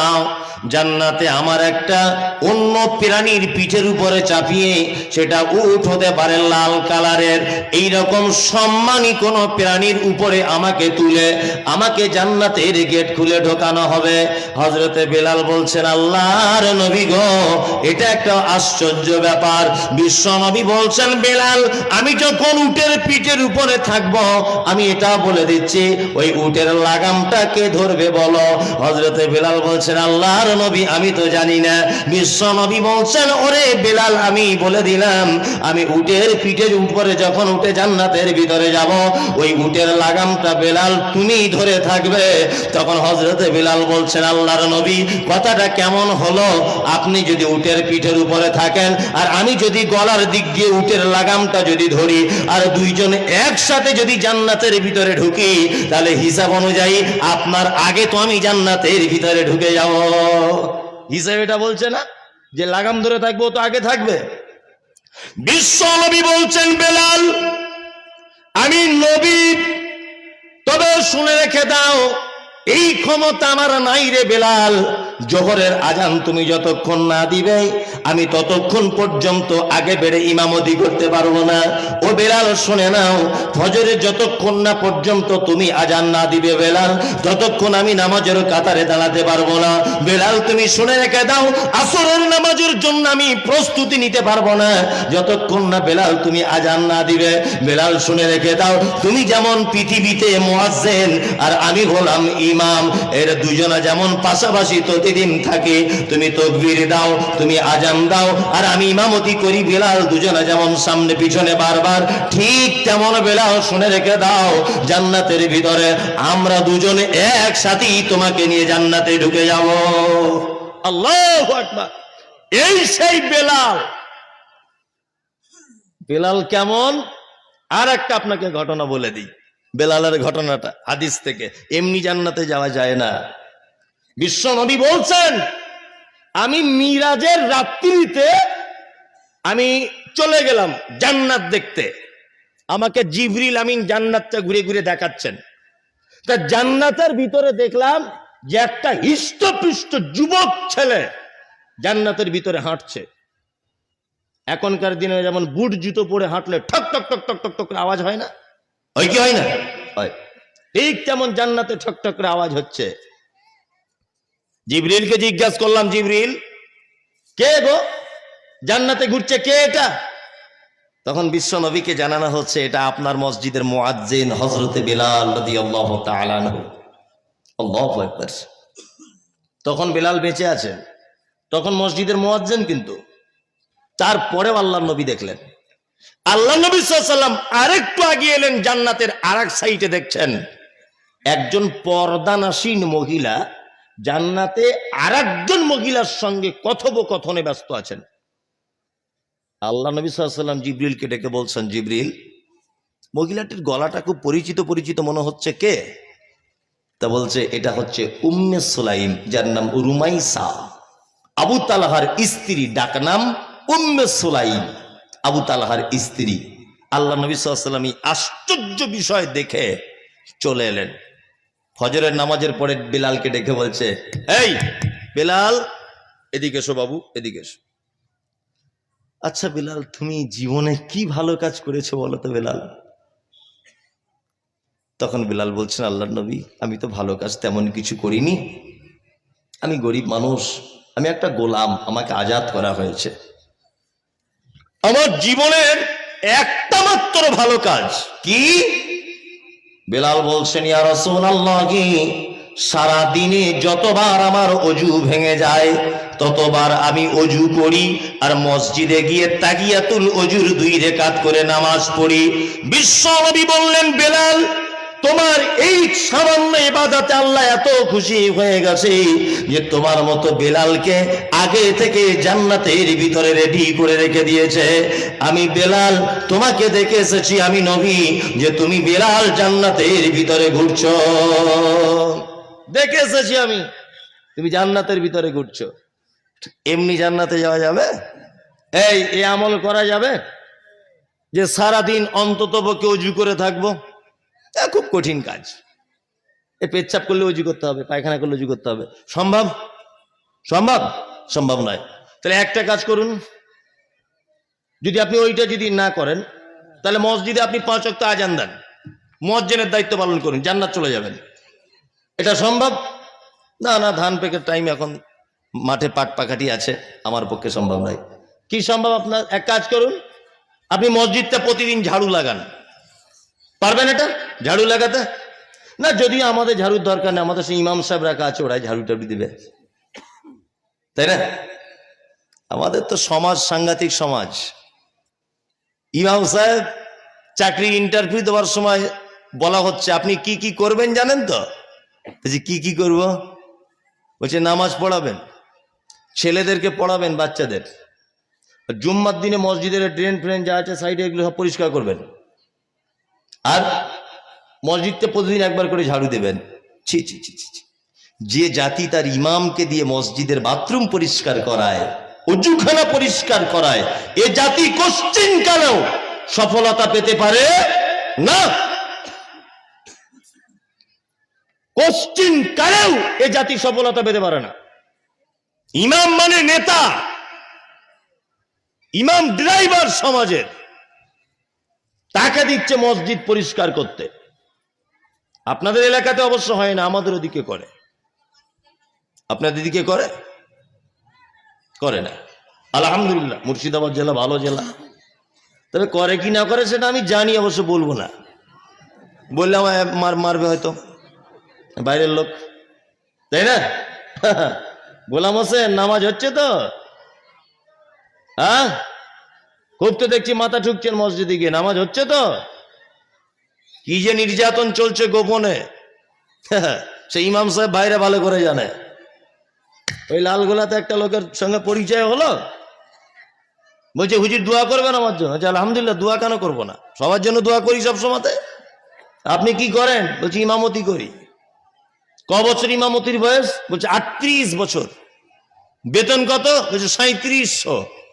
মাশাআল্লাহ, 38 বছর চাকরির বয়স, 3700 টাকা বেতন। নামাজ হচ্ছে তো? হ্যাঁ, মসজিদে মার্বেল পাথর লাগানো নেই। তো ইমাম সাহেব জুম্মার পরে বলছে মার্বেলের কাজ হবে, দয়া করে সবাই কিছু কিছু দেবেন। তা ফটিক সবার আগে হাত তুলে বলছে আমি একাই দিয়ে দেবো। কত খরচা হবে? তো 3.5 লাখ টাকা মতো বলছে আমি একাই দিয়ে দেবো, কোনো সমস্যা নেই। একাই দিয়ে দিল। অথচ ওই লোকটাকে গিয়ে বলবেন যে ইমাম সাহেবের কাছে তোমার ছেলে তো প্রতিদিন সকালে কোরআন মাজিদ পড়ে, মাসে অন্তত 200 করে টাকা দিও, ও বেচারা গরিব মানুষ, ও ছেলে মেয়ের জন্য দুটো চকলেট ফকলেট কিছু নিয়ে যাবে যাওয়ার সময়। দিবে? দিবে? দিবে না। ABCDEFG 500 টাকা বেতন প্রাইভেটের। আর আলিফ লাম মিম, নবীজি বলছেন 3টে অক্ষর আলাদা। এটা যদি তোমার বেটা পড়ে 30টা নেকি। যদি বেটা ছোট হয় তাহলে তার বাপের আমল নামাতে নেকি ট্রান্সফার হয়ে চলে যাবে। একটা একটা অক্ষরে 10টা করে নেকি। এইরকম একটা কিতাব ইমাম সাহেব আপনার বেটাকে পড়ায়। কোনদিন একটা লোককে দেখতে পেলাম না যে ইমাম সাহেব বাড়ি যাচ্ছেন, এই 200টা টাকা নিয়ে যান, আপনার ছেলের জন্য মিষ্টি কিনে নিয়ে যাবেন। একটা লোক দেখা গেছে? একজন এখানে বলুন তো যে আমি দিই। কেউ আছেন? কেউ দেয় না। এই মানসিকতাগুলো চেঞ্জ করুন। কি বললাম বুঝলেন? মাথা নাড়লে হবে না, শুধু মনে মনে ভাবছে খুব বলছে তো মৌলী সাহেব, ঠিকই বলছে তো। আরে এগুলো ঠিকই তো সবাই বলে, বাস্তবে আমল করুন। সমাজে ঘটছে কি ঘটছে না? ঘটছে। ইমাম সাহেব ভাইরা হক কথা বলতে পারছে না, বলতে পারছে না, কারণ ভয় করছে। ভয় তো এমনি করবে, সামান্য তার বেতন, এমনি ভয় করবে। ওই জন্য বলছি অন্ততপক্ষে এদের ব্যাপারটা একটু লক্ষ্য রাখবেন। আপনার উচিত হযরত বেলালের পজিশনে যদি পৌঁছাতে চান, অন্ততপক্ষে ওযু যদি করে থাকতে না পারেন, আজান যদি দিতে না পারেন, প্রত্যেক দিন মসজিদ একবার করে ঝাড়ু দিয়ে দেবেন। যদি বলছেন হুজুর প্রতিদিন দেওয়াটাও কঠিন, অন্তত জুম্মার দিনে মসজিদটা ঝাড়ু দিয়ে পরিষ্কার করবেন। কি একটা লোক বলুন তো আমি করি বা করব আগামী জুম্মা থেকে? অত সহজ নয় গোলাম হোসেন। হ্যাঁ করেন, আলহামদুলিল্লাহ করুন। বিনিময় জান্নাত, বিনিময় জান্নাত। খুব বড় কাজ, খুব বড় কাজ। এগুলো করুন। জান্নাতে যাবার অনেক সহজ উপায় আছে, অনেক সহজ উপায়, তার ভিতরে এগুলো একটা একটা উপায়। যাই হোক, যে কথা বলছিলাম আপনাকে, ইয়াকা না'বুদু ওয়া ইয়াকা নাস্তাঈন ইহদিনাস সিরাতাল মুস্তাকিম সিরাতাল লাযীনা আন'আমতা আলাইহিম গায়রিল মাগযুবি আলাইহিম। আল্লাহ তুমি ওদের পথে আমাদেরকে চালিও না যাদের উপরে তুমি রাগান্বিত, যাদের উপরে তুমি অখুশি, তুমি তাদের উপর, তাদের রাস্তা আমাদের কে দেখিও না। এখন মানুষ কোন রাস্তায় বেশি চলছে? কোন রাস্তায়? সাহাবীদের রাস্তায় বেশি চলছে? কোন রাস্তায়? এইদিকে চলছে, বাম দিকে বেশি চলছে না? বেশি চলছে। জি 12টা পর্যন্ত, 12টা পর্যন্তই বলছি। বাম দিকে রাস্তায় মানুষ বেশি চলছে। যেদিকে নোংরা, যেদিকে গুমরাহি, সেই দিকে মানুষ বেশি চলছে। আল্লাহু আকবার। দেখুন একটা কথা বলি, সৎ বন্ধু যদি আপনি পৃথিবীতে করেন, সৎ বন্ধু যদি আপনি পৃথিবীতে করেন, তাহলে আপনার সৎ আমলের জন্য আপনি উপযোগী করে নিজেকে তুলতে পারবেন। আর পৃথিবীতে যদি আপনার বন্ধু খারাপ হয়, তাহলে ভাববেন আপনার জাহান্নামে যাওয়ার রাস্তাটা বড় সহজ হয়ে যাবে। সহজ হবে না? খুব বড় সহজ হবে। ওয়ালাদ-দাল্লিন। তারপর আমরা কি বলি? আমিন বলি কি বলি না? বলি। এইবার আপনাদেরকে একটা কথা বলে রাখছি, সূরা ফাতিহাটা টোটাল একটা দোয়া নয়। দোয়া কি দোয়া নয়? আলহামদুলিল্লাহি রাব্বিল আলামিন। সমস্ত প্রশংসা তোমার, তুমি রব, অসংখ্য জগতের তুমি মালিক। আর রহমানির রহিম, তুমি দয়ালু পরম করুণাময়, মালিক ইয়াউমিদ্দিন, তুমি কিয়ামতের দিবসের মালিক। ইয়্যাকা না'বুদু, আমি তোমারই কাছে ইবাদত করি, ওয়া ইয়্যাকা নাস্তাঈন, আমি তোমারই কাছে সাহায্য চাই। ইহদিনাস সিরাতাল মুস্তাকিম, আল্লাহ তুমি আমাকে সহজ পথ দেখাও। সিরাতাল্লাযীনা আন'আমতা আলাইহিম, যাদেরকে তুমি খুশি করে, যাদের উপরে তুমি খুশি, যাদেরকে তুমি পুরস্কারিত করেছো। সিরাতাল্লাযীনা আন'আমতা আলাইহিম গায়রিল মাগযুবি আলাইহিম ওয়ালাদ-দাল্লিন, আর ওদের পথে আমাদেরকে চালিও না যাদের উপরে তুমি খুশি হওনি। ফিরআউন, নমরুদ, এদের পথে তুমি আমাদেরকে চালিও না, ইবলিসের পথে তুমি আমাদেরকে চালিও না। তারপরে আমরা সবাই মিলে বলি কি? আমিন, আমিন, আমিন। সবাই মিলে বলি যে আল্লাহ তুমি আমাদের এই দোয়া, এই প্রার্থনাকে তুমি কবুল করে নাও। সারা জীবন দোয়া করছে ইহদিনাস সিরাতাল মুস্তাকিম, দোয়া কবুল হচ্ছে? কি করে কবুল হবে? মাঠে চাষি মানুষ পাটের জমির আল কেটে কেটে পুরো ধনুকের মতো বেঁকিয়ে দিয়েছে এরকম করে। আপনাদের এখানে এসব লোক নেই, আমাদের 24 পরগনাতে আছে, দেখা যায়, বুঝতে পারছেন না? জমির আল কেটে কেটে এইরকম ধনুকের মতো বেঁকিয়ে দিয়েছে, বুঝলেন তো? নিয়ে নামাজের কাতারে যখন দাঁড়াচ্ছে বলছে এই কাতার ঠিক করে নাও, কাতার সোজা করো না তো নামাজ হবে না। জমির আল কেটে এইরকম করে দিয়ে এসে বলছে কাতার ঠিক করে নাও, আর ওই লোকটা দোয়া করছে ইহদিনাস সিরাতাল মুস্তাকিম। ফেরেশতারা বলছে লাঠি রেডি করে রেখেছি, তুই আয় আগে, আয় তুই আগে। আল কেটে বেঁকিয়ে দিয়ে দোয়া করছো? ছি ছি ছি ছি, এরকম লোক আছে না? নাই? আছে, প্রচুর লোক আছে। জান্নাতে যেতে চান তো সবাই? যেতে চান তো ইনশাআল্লাহ? সবাই সবাই মাশাআল্লাহ, সবাই জান্নাতে যেতে চান। জান্নাতে যাওয়ার আমল আমি বলছি না, কটা ভালো আমল বলে দিয়ে যাচ্ছি। টুকটুক করে 10 মিনিটের মধ্যে আমল করার চেষ্টা করবো আমরা সবাই ইনশাআল্লাহ, ইনশাআল্লাহ, ইনশাআল্লাহ, ইনশাআল্লাহ। যদি আপনি না আমল করেন তাহলে আমার কথার সঙ্গে তো বেঈমানি হয়ে যাবে। দয়া করে আমল করুন, সহজ আমল বলে দিচ্ছি, ভারী নয়, টাকা পয়সা দিতে হবে এরকম আমল নয়, মুখে বললেই হবে। এক, আমাদের নবী মুহাম্মদ সাল্লাল্লাহু আলাইহি ওয়াসাল্লাম তিনি বলেছেন হাক্কুল মুসলিমি আলাল মুসলিমি খামসুন রাদ্দুস সালাম। এক মুসলমান আরেক মুসলমানের উপরে 5টা জিনিসের হক রাখে। কটা? 5টা। আরেকটা হাদিসে যদিও বা আছে 6টা, আরেকটা হাদিসে আছে 6টা, দুটো হাদিস সহিহ। আমি 5টারটা বলে দিচ্ছি। এক, রাদ্দুস সালাম, প্রথম কারোর সঙ্গে দেখা হলে বলবে আসসালামু আলাইকুম। ইনশাআল্লাহ এটা আমল করব ইনশাআল্লাহ। সবাইকে বেশি বেশি সালাম দেবে ইনশাআল্লাহ, ইনশাআল্লাহ। শুনলাম যে আপনার ছেলেটা নাকি ইংলিশ মিডিয়ামে পড়ে, শুনলাম। ইংলিশ মিডিয়ামে পড়ুক, কোনো অসুবিধা নাই তো। আপনার ছেলে ইংরেজি বলা শিখেছে, good morning, good morning, good evening, good afternoon. আর আপনি গর্ব ভরে বন্ধুকে বলাচ্ছেন, দেখ আমার ছেলে ইংরেজি শিখেছে, দেখ। বলছি বেটা বলো, গুড মর্নিং। ও খুব বগল বাজাচ্ছে। এই তোমার ছেলে যদি সারাদিন good good good good good good করেই যদি যায়, 10 পয়সা নাকি আছে? নাই? আছে? নাই। আপনার ছেলে ওটা শিখুক, ওটা স্কুলে শিখতে হয়। আপনার ছেলে বাড়ি এলে বলে দেবেন, বাবু তোমার চাচার সঙ্গে দেখা হলে গুড মর্নিং বলতে নেই, তুমি বলবে আসসালামু আলাইকুম।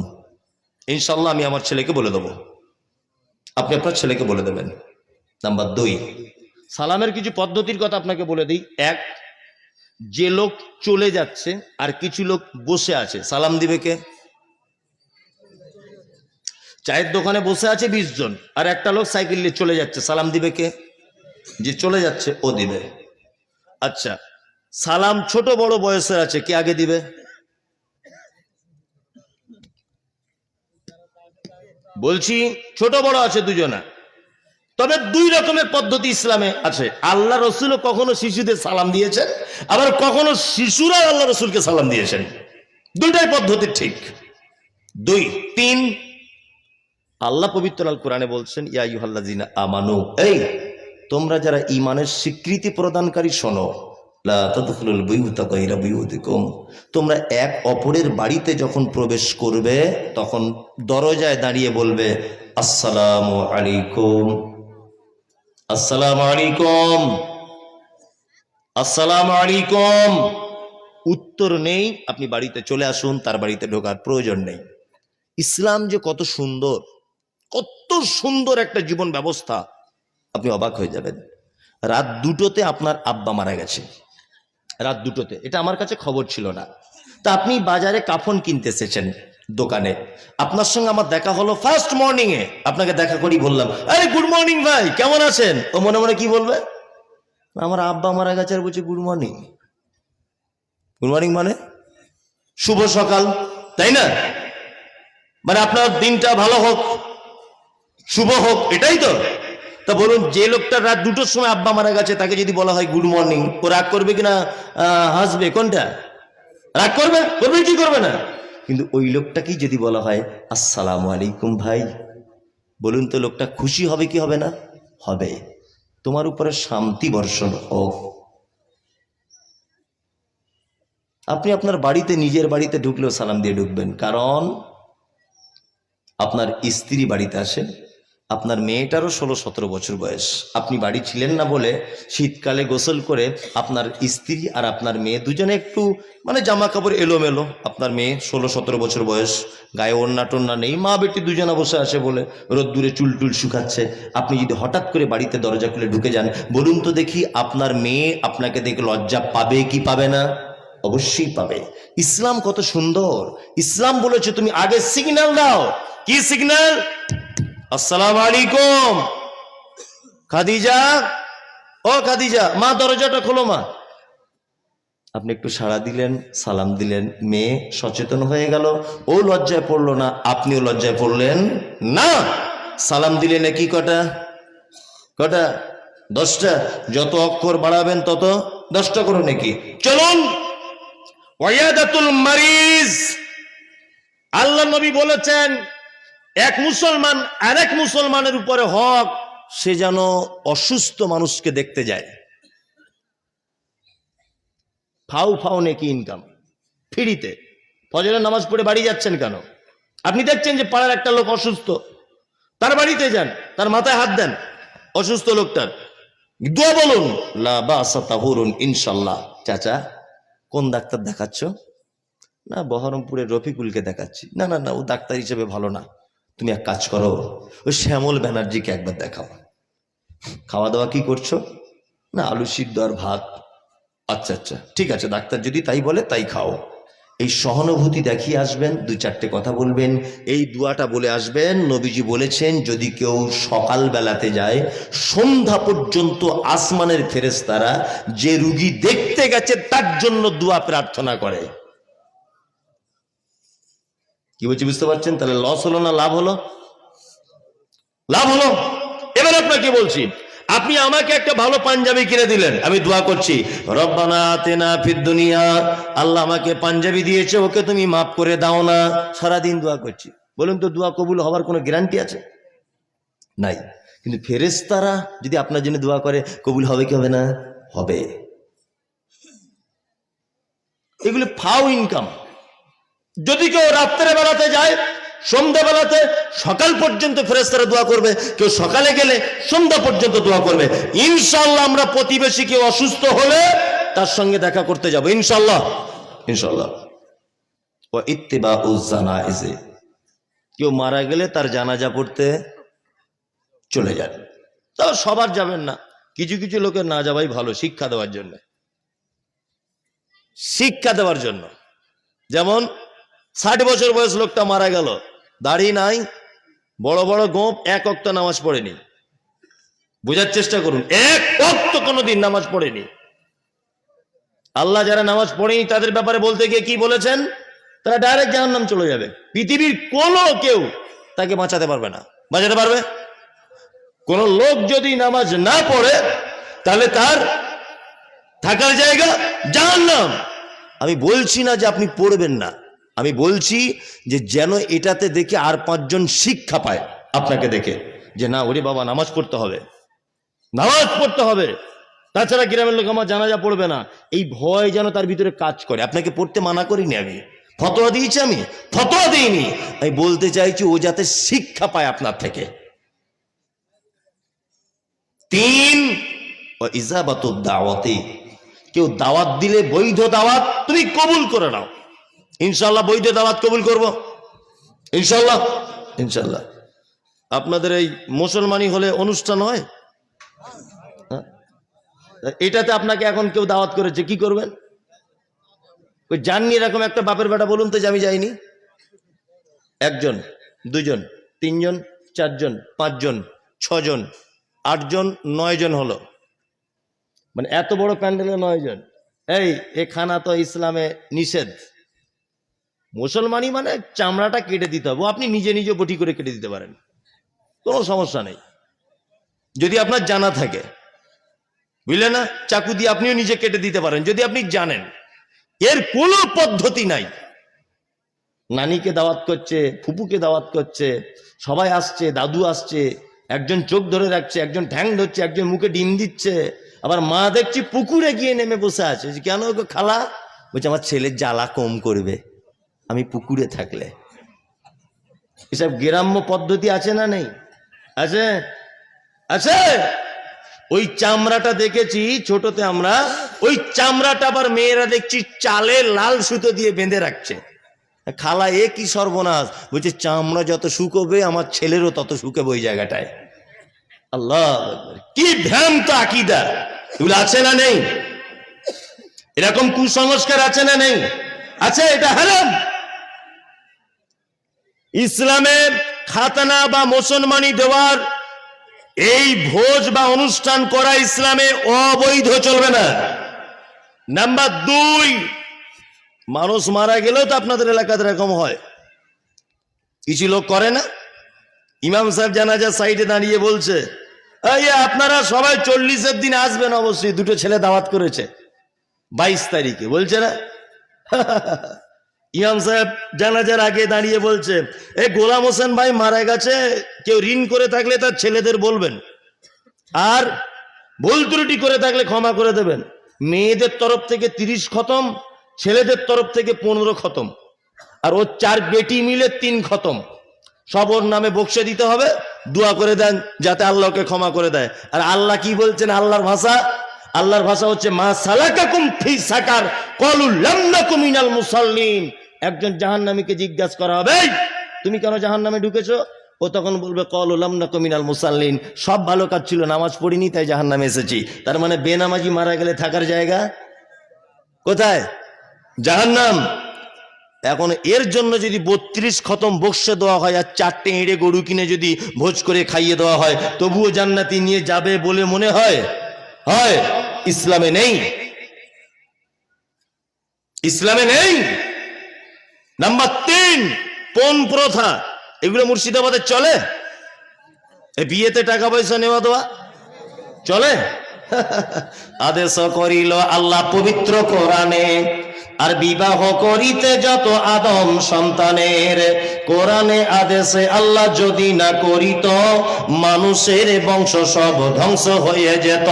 কিন্তু হ্যাঁ বর্তমানে ঘটেছে এমন, বেটির বিয়েতে বেটার বাপ নিচ্ছে কত পণ। কেউ সোনা দানা নিচ্ছে, কেউ টাকা করি, কেউ জমি জায়গা নিচ্ছে, কেউ নিচ্ছে বাড়ি।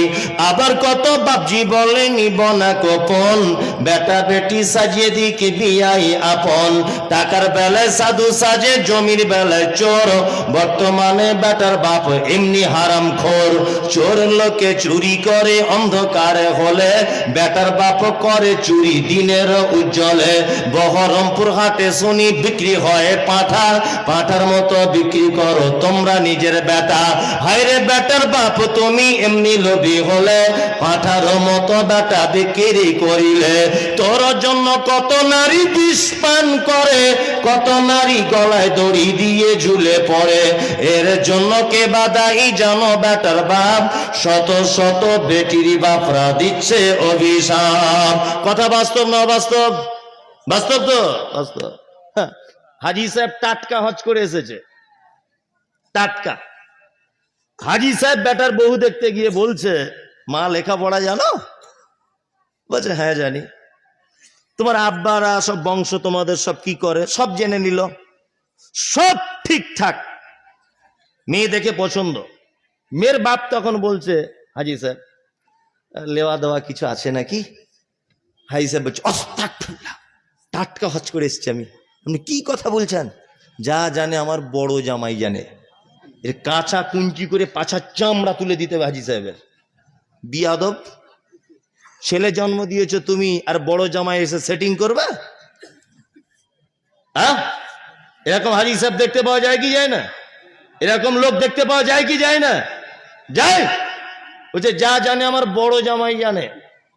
আর বড় জামাই এসে তখন বলছে না বেশি কিছু দেনা পাওনা নাই, ওই আমার ছোট বড় শালা বিয়ে করেছে, আলমারি, টিভি, ড্রেসিং টেবিল, আল্লাহ 8 টিয়ার গাড়ি, 5 ভরি সোনা আর 2 লাখ টাকা নগদ, রাস্তার ধারে একটা দোকান দিয়েছে, চাইনি তবুও দিয়েছে। এই তোমার শ্বশুর চামারের চামার, 1 টাকা রাস্তায় পড়ে গেলে 4 বার খুঁজতে আসে, সে তোমাকে 8 টিয়ার গাড়ি দেবে ফ্রিতে? হ্যাঁ, ফ্রিতে গাড়ি দেবে? নিশ্চয়ই রাতের অন্ধকারের 4 দেওয়ালের মাঝখানে তুমি তোমার বউকে টর্চিং করেছো, অত্যাচার করেছো, এই কারণে তোমার বউ গিয়ে বলেছে আব্বা গাড়ি না দিলে অত্যাচার বেড়ে যাচ্ছে, ওই জন্য বেচারি বাধ্য হয়ে জমি বিক্রি করে তোমাকে গাড়ি দিয়েছে। বদমাইশির জায়গা পাও না? যারা দেনা পাওনা নিয়েছেন ফেরত দিয়ে দেন, যারা টাকা পয়সা কিছু নিয়েছেন ফেরত দিয়ে দেন, এখনই ফেরত দিয়ে দেন, তাছাড়া জান্নাতে যাওয়া খুব মুশকিল হয়ে যাবে। যদি বলছেন মৌলভী সাহেব টাকা তাহলে ধার দেন, আমি এক জায়গাতে বন্ধন লোনের বিরুদ্ধে বক্তব্য রেখেছি, তো একটা মেয়ে আমাকে চিঠি করে জানিয়েছে, বলছে হুজুর বন্ধন লোন শোধ করব, সব ঠিক আছে, এটা আপনি হারাম, এটাও ঠিক আছে, তা দয়া করে যাওয়ার সময় আপনি আমায় 20,000 টাকা ধার দিয়ে যাবেন, ইনশাল্লাহ শোধ করে দেবো। আমি বললাম বাবা তোদের গ্রামে আসার সালামরা জীবনে আসবো না। কি হইলে মানুষ তো খুবই চালাক। এই আপনাদেরকে একটা গল্প বলি, শুনে নেন ভালো করে। যারা পণ প্রথা নিয়েছেন এদের ব্যাপারে বলছি। একটা লোকের বেটির বিয়ে, তা গরু ছাগল হাঁস মুরগি বিক্রি করে লোকটা 2 লাখ টাকা এক জায়গায় করেছে। বুধবারের দিন বিয়ে, আজকে তো শনিবার, বুধবারে বিয়ে। এখন রাতের বেলা লোকটা টাকা পয়সা ব্যাংকে রাখিনি, গরিব মানুষ, বাক্স তো রেখেছে। তা রাতের বেলা চোর এসেছে, এই করিম চাচা বাড়ি আছো? করিম চাচা। তা ভিতর থেকে বুড়ো মানুষ, তো বুড়ো বুড়ি আর ওর মেয়েটা দরজাটা খুলে বলছে আরে বাপ কারা তোরা? বলছে আমরা কেউ নয়, মেয়ের বিয়ে কবে সেটা বলো। বলছে বুধবার। টাকা কোথায় পেলে? বলছে হাঁড়ি কুড়ি বিক্রি করে, গরু ছাগল, তোমার চাচি এসব করে জোগাড় করেছে, 2 লাখ টাকা আছে আমাদের কাছে। চোরগুলো তখন বলছে টাকা টান, টাকা বার কর। তো বুড়ো লোকটা তখন বলছে বাপ তোরা টাকা লিস না রে, আমার বুধবারে মেয়ের বিয়ে, প্যান্ডেলে বয়না দেওয়া হয়ে গেছে, মিষ্টির দোকানে টাকা দেওয়া হয়ে গেছে, তোরা টাকা নিয়ে চলে যাবি, সাংঘাতিক বিপদ। তখন বলছে টাকা আনবি কিনা বল। লোকটা যখন দিতে চাইছে না, মেরেছে এক ঘুষি 440 ভোল্টেজে, বুঝলেন? 4 ফুট দূরে গিয়ে বুড়ো পড়েছে। বুড়ির ঘুম ভেঙে গেছে যে কি ব্যাপার, হটপট হচ্ছে। বুড়ি এসে বলছে উড়ি বাবারে মেরে ফেললো, কে রে কে রে, কারা তোরা? বলছে চুপ কর, কেমন দিয়েছি দেখতে পাচ্ছিস, তোকেও দেবো, টাকা কোথা আছে বার কর। বুড়ি তখন বলছে দেখ বাপ, তোদের পায়ে দুটো জড়িয়ে ধরে বলছি টাকাটা নিস না, টাকা নিয়ে নিলে তো বেটিটার বিয়ে দিতে পারবো না, প্যান্ডেল বায়না দেওয়া হয়ে গেছে। চোর কোনোদিন ধর্মের বাণী শোনে? শোনে না। তা ও 2 লাখ টাকাটা এনেছে বাক্স থেকে বার করে, আর ঘুমন্ত বেটিটাকে হাতে করে তুলে নিয়ে এসে চোরেদের হাতে দিয়ে বলছে যা তোরা চলে যা, আমার বেটিটাকেও নিয়ে চলে যা, ওদিকে গিয়ে কোথাও কুচকুচ করে কেটে পাটের জমিতে ফেলে দিবি। তখন চোরেরা বলছে না, অসম্ভব, তোর বেটিকে যদি নিয়ে যায় রাস্তাতে পুলিশে ধরবে, বিপদ, কিন্তু টাকা যদি আমরা নিয়ে চলে যাই মোটর সাইকেলে টুল বক্সে, কেউ দেখতে পাবে না। তোর বেটিকে নিয়ে গেলে এত রাতে পুলিশে ধরতে পারে। তার মানে চোরেদের একটা বৈশিষ্ট্য হচ্ছে এই, শুধু টাকা নেবে, বেটি নেবে না। কিন্তু বর্তমান বেটার বাপেদের একটা বৈশিষ্ট্য এই, বেটিটাকেও নেবে, টাকাও নেবে। তাহলে বলুন তো চোরের বংশ ভালো না এদের বংশ ভালো? কাদের? চোরের বংশ ভালো, কিন্তু বেটার বাপের বংশ ভালো না। কি বুঝতে পারছেন? কি সব সামাজিক কথা বলবো। নতুন এসেছে বৌমা, নতুন 2 তলা বাড়ি স্বামীর, মাটির বাড়ি, নিজের বাপের, স্বামীর দুতলা বাড়ি দেখে বারবার দুতলা সিঁড়ি দিয়ে উঠছে আর নামছে, অল্প বয়সের মেয়ে তো। শ্বশুর মিষ্টি করে বলছে, বৌমা জীবনে কোনোদিন দুতলা বাড়ি দেখোনি চোখে? আচ্ছা বলুন তো, এটা খুব দুঃখজনক কথা না আনন্দজনক কথা? দুঃখ। কাঁচের গ্লাসটা বাচ্চা মেয়ে মাসতে মাসতে মাসতে মাসতে ফট করে পড়ে গেছে। শাশুড়ি মিষ্টি করে বলছে, সত্যি অলক্ষী মেয়ে তুমি, তোমার হাতের লক্ষ্মী নাই। এত সুন্দর গ্লাসটা আমার ভেঙে দিলে, তোমার মা কেমন গো, তোমাকে শেখায়নি? অথচ নিজের বেটিটা বিয়ের আগে 40টা গ্লাস ভেঙে তবে অন্য সংসার করতে গেছে, তখন ভালো। আর পরের বেটি একটা গ্লাস ভেঙে দিয়েছে, এত কিছু কথা। বাস্তব বলছি না অবাস্তব? 12টা আমার বেজে গেছে, টাইম শেষ, আর বলছি না। এবার আপনাদেরকে আর একটা কথা বলে দিয়ে যাচ্ছি, পণপ্রথা হারাম ইসলামে, এটা কোথাও নেই, এটা মাথায় রাখবেন। পণপ্রথা হারাম ইসলামে, এটা কোথাও নেই। তবে আল্লাহ নবী সাল্লাল্লাহু আলাইহি ওয়াসাল্লাম বলেছেন, ইয়া মাশারা শাবাব মান ইসতাতা মিনকুমুল বাপ ফালিয়াতাজাওয়াজ। এই যুবক, এই বিয়ে করো, তোমার ক্ষমতা থাকলে বিয়ে করো। ইমাম নববী ক্ষমতা বোঝাতে গিয়ে বলেছেন 4টে জিনিস লাগবে তবে বিয়ে করবে। 1, যৌবন থাকতে হবে। 2, তোমার ইনকাম ভালো থাকতে হবে। 3, প্রশস্ত বাড়ি থাকতে হবে বউটাকে রাখার মতো। 4, তোমার ক্ষমতা অনুযায়ী তোমার বউ তোমাকে ভয় করে জীবনযাপন করবে, ঘোরাফেরা করবে। এই 4টে ক্ষমতা যদি তোমার থাকে তাহলে তুমি বিয়ে করতে পারবে। তার মানে টাকা চাওয়ার কোনো অপশানই নেই। বরঞ্চ আল্লাহ নবী একথা বলছেন, পুরুষ তোমার ইনকাম কম থাকলে বিয়ে করতে যেও না। রোজা করো, একদিন ছাড়া একদিন রোজা করো, নিজের যৌবনটাকে আস্তে আস্তে থামাও, বিয়ে করতে যেও না। পরের মেয়ে গলায় করে কি করবে? টাকা নাই। কি বলছি বুঝতে পারছেন? আগে নিজে ইনকাম করুন, তারপরে বিয়ে করুন। সমাজ পুরো উল্টো দিকে চলছে, চলছে না? উল্টো দিকে চলছে কি চলছে না? জলসাতে কোনো কাজ হয় না, তার একটা কারণ, এটা সিস্টেমটাই উল্টো। আচ্ছা বলুন তো, এখান থেকে দিনের প্রচার হচ্ছে কি হচ্ছে না? জলসা মানে দিনের প্রচার। এইরকম বোকা লোক আর ভারতবর্ষে আছে? দিনের প্রচার রাত্রে লাইট জ্বালিয়ে হচ্ছে। কি বলছি বুঝতে পারছেন কিছু? জলসা দিনের প্রচার, রাত্রে লাইট জ্বালিয়ে দিনের প্রচার হচ্ছে। দিনের বেলা তো করা যেত, যেত না? যেত। টাইম বেশি হয়ে যাচ্ছে, মানুষ বিরক্ত হবে। শেষ বাক্যের হাদিসের শব্দটা বলে দিয়ে যাই। আর একটা কাজ করুন, বৈধ দাওয়াত দিলে কবুল করবেন, আলহামদুলিল্লাহ, সমস্যা নেই। আর একটা দাওয়াত, আর একটা ব্যাপারে আল্লাহ নবী সাল্লাল্লাহু আলাইহি ওয়াসাল্লাম বলছেন, তাসমিতুল আতিশে, হাঁচি হলে কি বলতে হয়? আলহামদুলিল্লাহ। ওটা যে শুনবে, হাঁচি হলে কি বলবে? আলহামদুলিল্লাহ। ওটা যে শুনবে, সব চাকা জাম, ইয়ারহামুকুমুল্লাহ। প্রথমে ভালো করে বোঝার চেষ্টা করুন, আমার হাঁচি হলো, আলহামদুলিল্লাহ। তারপর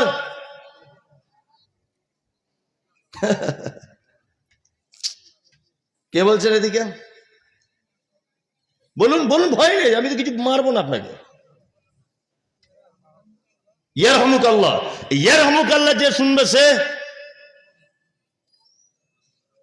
ইয়াহদিকুমুল্লাহ ওয়া আসলিহু বালাকুম। এই 3 পর্যায়ের উত্তর দিতে হবে। কি বলছি বুঝতে পারছেন তো? দেখুন একটা কথা বলি, এই জলসায় এতদিনকে বসে থাকলেন, এতক্ষণ অন্তত ছোটখাটো আমলগুলো শিখে যান। এ তো পয়সা লাগছে না। ছোটখাটো আমল আরো কটা বলে দেবো হাদিস থেকে, ইনশাআল্লাহ বলবেন তো? বলবেন। 1, আল্লাহ নবী সাল্লাল্লাহু আলাইহি ওয়াসাল্লাম বলেছেন, আলহামদুলিল্লাহ তামলা আল মিজান। কিয়ামতের দিনে নেকি গোনা হবে না, নেকি ওজন করা হবে, কাউন্টিং করা হবে। ভালো করে বুঝবেন, ওজন করা হবে মানে নেকি এবং গোনার ভারী কম আছে, আছে না? আছে। এবার আপনাকে বলছি, আপনার গোনা এই দিকটায়, এই পাল্লা এইভাবে আছে, এইভাবে আমার দিকে দেখুন। আর এইটা নেকির পাল্লা, এতে আপনার হজ করার নেকি, এতে আপনার নামাজের নেকি, এতে আপনার দান করার নেকি, এতে আপনার সাদকা করার নেকি, এতে আপনার জলসা শোনার নেকি, এতে আপনার ডান হাতে পানি পান করার নেকি, এতে ভাত খাওয়ার নেকি, সব এতে তোলা হলো, কিন্তু পাল্লা নামছে না। গোনা খুব ভারী, বড় পাপ আছে। তাই আল্লাহ নবী সাল্লাল্লাহু আলাইহি ওয়াসাল্লাম বলেছেন, আলহামদুলিল্লাহ তামলা আল মিজান। তোমার জীবনে যত বড় নেকি আছে, সব নাকি তুলে দেওয়ার পরে এই পাল্লাতে যদি গুনার পাল্লা তুলতে না পারে, একটা আমল যদি কেউ করে, আল্লাহ নবী সাল্লাল্লাহু আলাইহি ওয়াসাল্লাম বলেছেন তোমার আর কোনো ভালো কাজ যদি না থাকে, এই আমলের নেকি পাল্লাতে তুলে দিলে গুনার দিকটা এরকম তুলতে তুলতে অর্ধেক উঠে যাবে। কি নবীজি বলেছেন আলহামদুলিল্লাহ তামলা আল মিজান, দিনে রাতের কিছু অংশে কেউ যদি বলে আলহামদুলিল্লাহ, আল্লাহ নবী বলছেন মিজানের পাল্লার অর্ধেক দিকটা ভারী করে দেওয়া হবে নেকির দিকে। না সুবহানাল্লাহ কালকে বলবেন যদি টাইম না থাকে, ফালতু। এত বড় একটা হাদিস বললাম কথা, অথচ স্বতঃস্ফূর্ত ভাবে একবারও সুবহানাল্লাহ বলতে পারলেন না। দুই, আল্লাহ নবী বলেছেন সুবহানাল্লাহ আলহামদুলিল্লাহ তামলাআন ওয়া তামলাআনি মা বাইনাস সামাওয়াতি ওয়াল আরজ।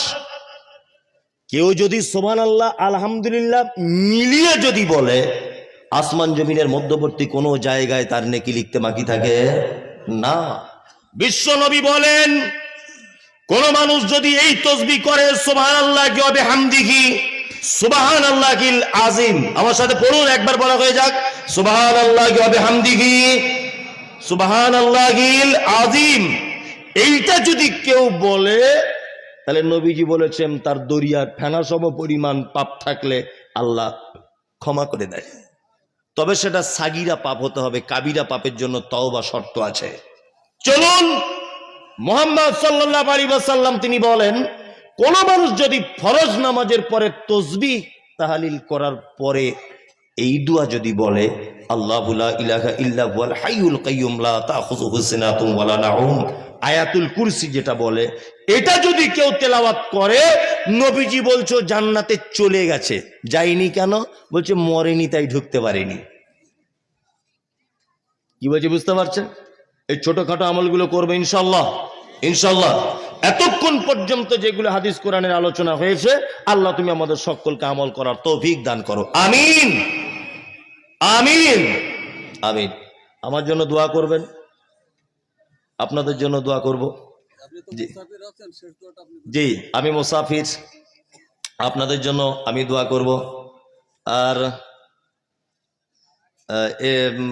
যারা এখানে বসে আছেন এতক্ষণ পর্যন্ত, সভাপতি সাহেবকে আমি ঠিক চিনতে পারলাম না, আপনি দোয়া করুন, আপনি করুন না। জি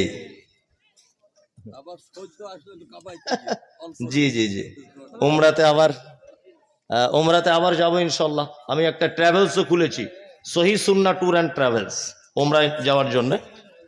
রোজার ঈদের 15 দিন পরে আবার যাবো ইনশাল্লাহ। কোনো ব্যক্তি যেতে ইচ্ছুক হলে আমার সঙ্গে যোগাযোগ করবেন। আমি নিজে থাকবো মুআল্লিম হিসাবে, আমি নিজে থাকবো আপনার সঙ্গে, সব ঘুরিয়ে ঘুরিয়ে দেখাবো ইনশাল্লাহ, কোনো সমস্যা নেই। যদিও মজলিস ভাঙার একটা সুন্নতি দোয়া আছে, মজলিস শেষ করার সুন্নতি একটি দোয়া আছে। কি ওয়াকাব বোর্ডের ঘটনা এখন শুনতে চাইছি, আমি তো ওই ব্যাপারে বলিনি। ওয়াকাব, হ্যাঁ ওসব পরে আবার কখনো বলবো। একটা ছোট্ট দোয়া বলছি, মজলিস ভাঙার দোয়া, এটা নবীজির শেখানো। সুবহানাকাল্লাহুম্মা ওয়া বিহামদিকা আশহাদু আল্লা ইলাহা ইল্লা আনতা আস্তাগফিরুকা ওয়া আতুবু ইলাইক। আমি বিশেষ করে আজকে দোয়া করছি, ফিলিস্তিনের মাটির কি অবস্থা, আমি মুসাফির, আমি আপনাদের জন্য দোয়া করে দিচ্ছি। আল্লাহুম্মা আমিন। রব্বানা যালামনা আনফুসানা ওয়া ইন লাম তাগফির লানা ওয়া তারহামনা লানাকুনান্না মিনাল খাসিরিন। আযাবাল কবরি আযাবাল হাশরি আযাবাল মিজানি আযাবাল ফুসিরাত। ইয়া হাইয়্যু ইয়া কাইয়্যুম বিরহমাতিকা নাস্তাগীথ ইয়া যাল জালালি ওয়াল ইকরাম।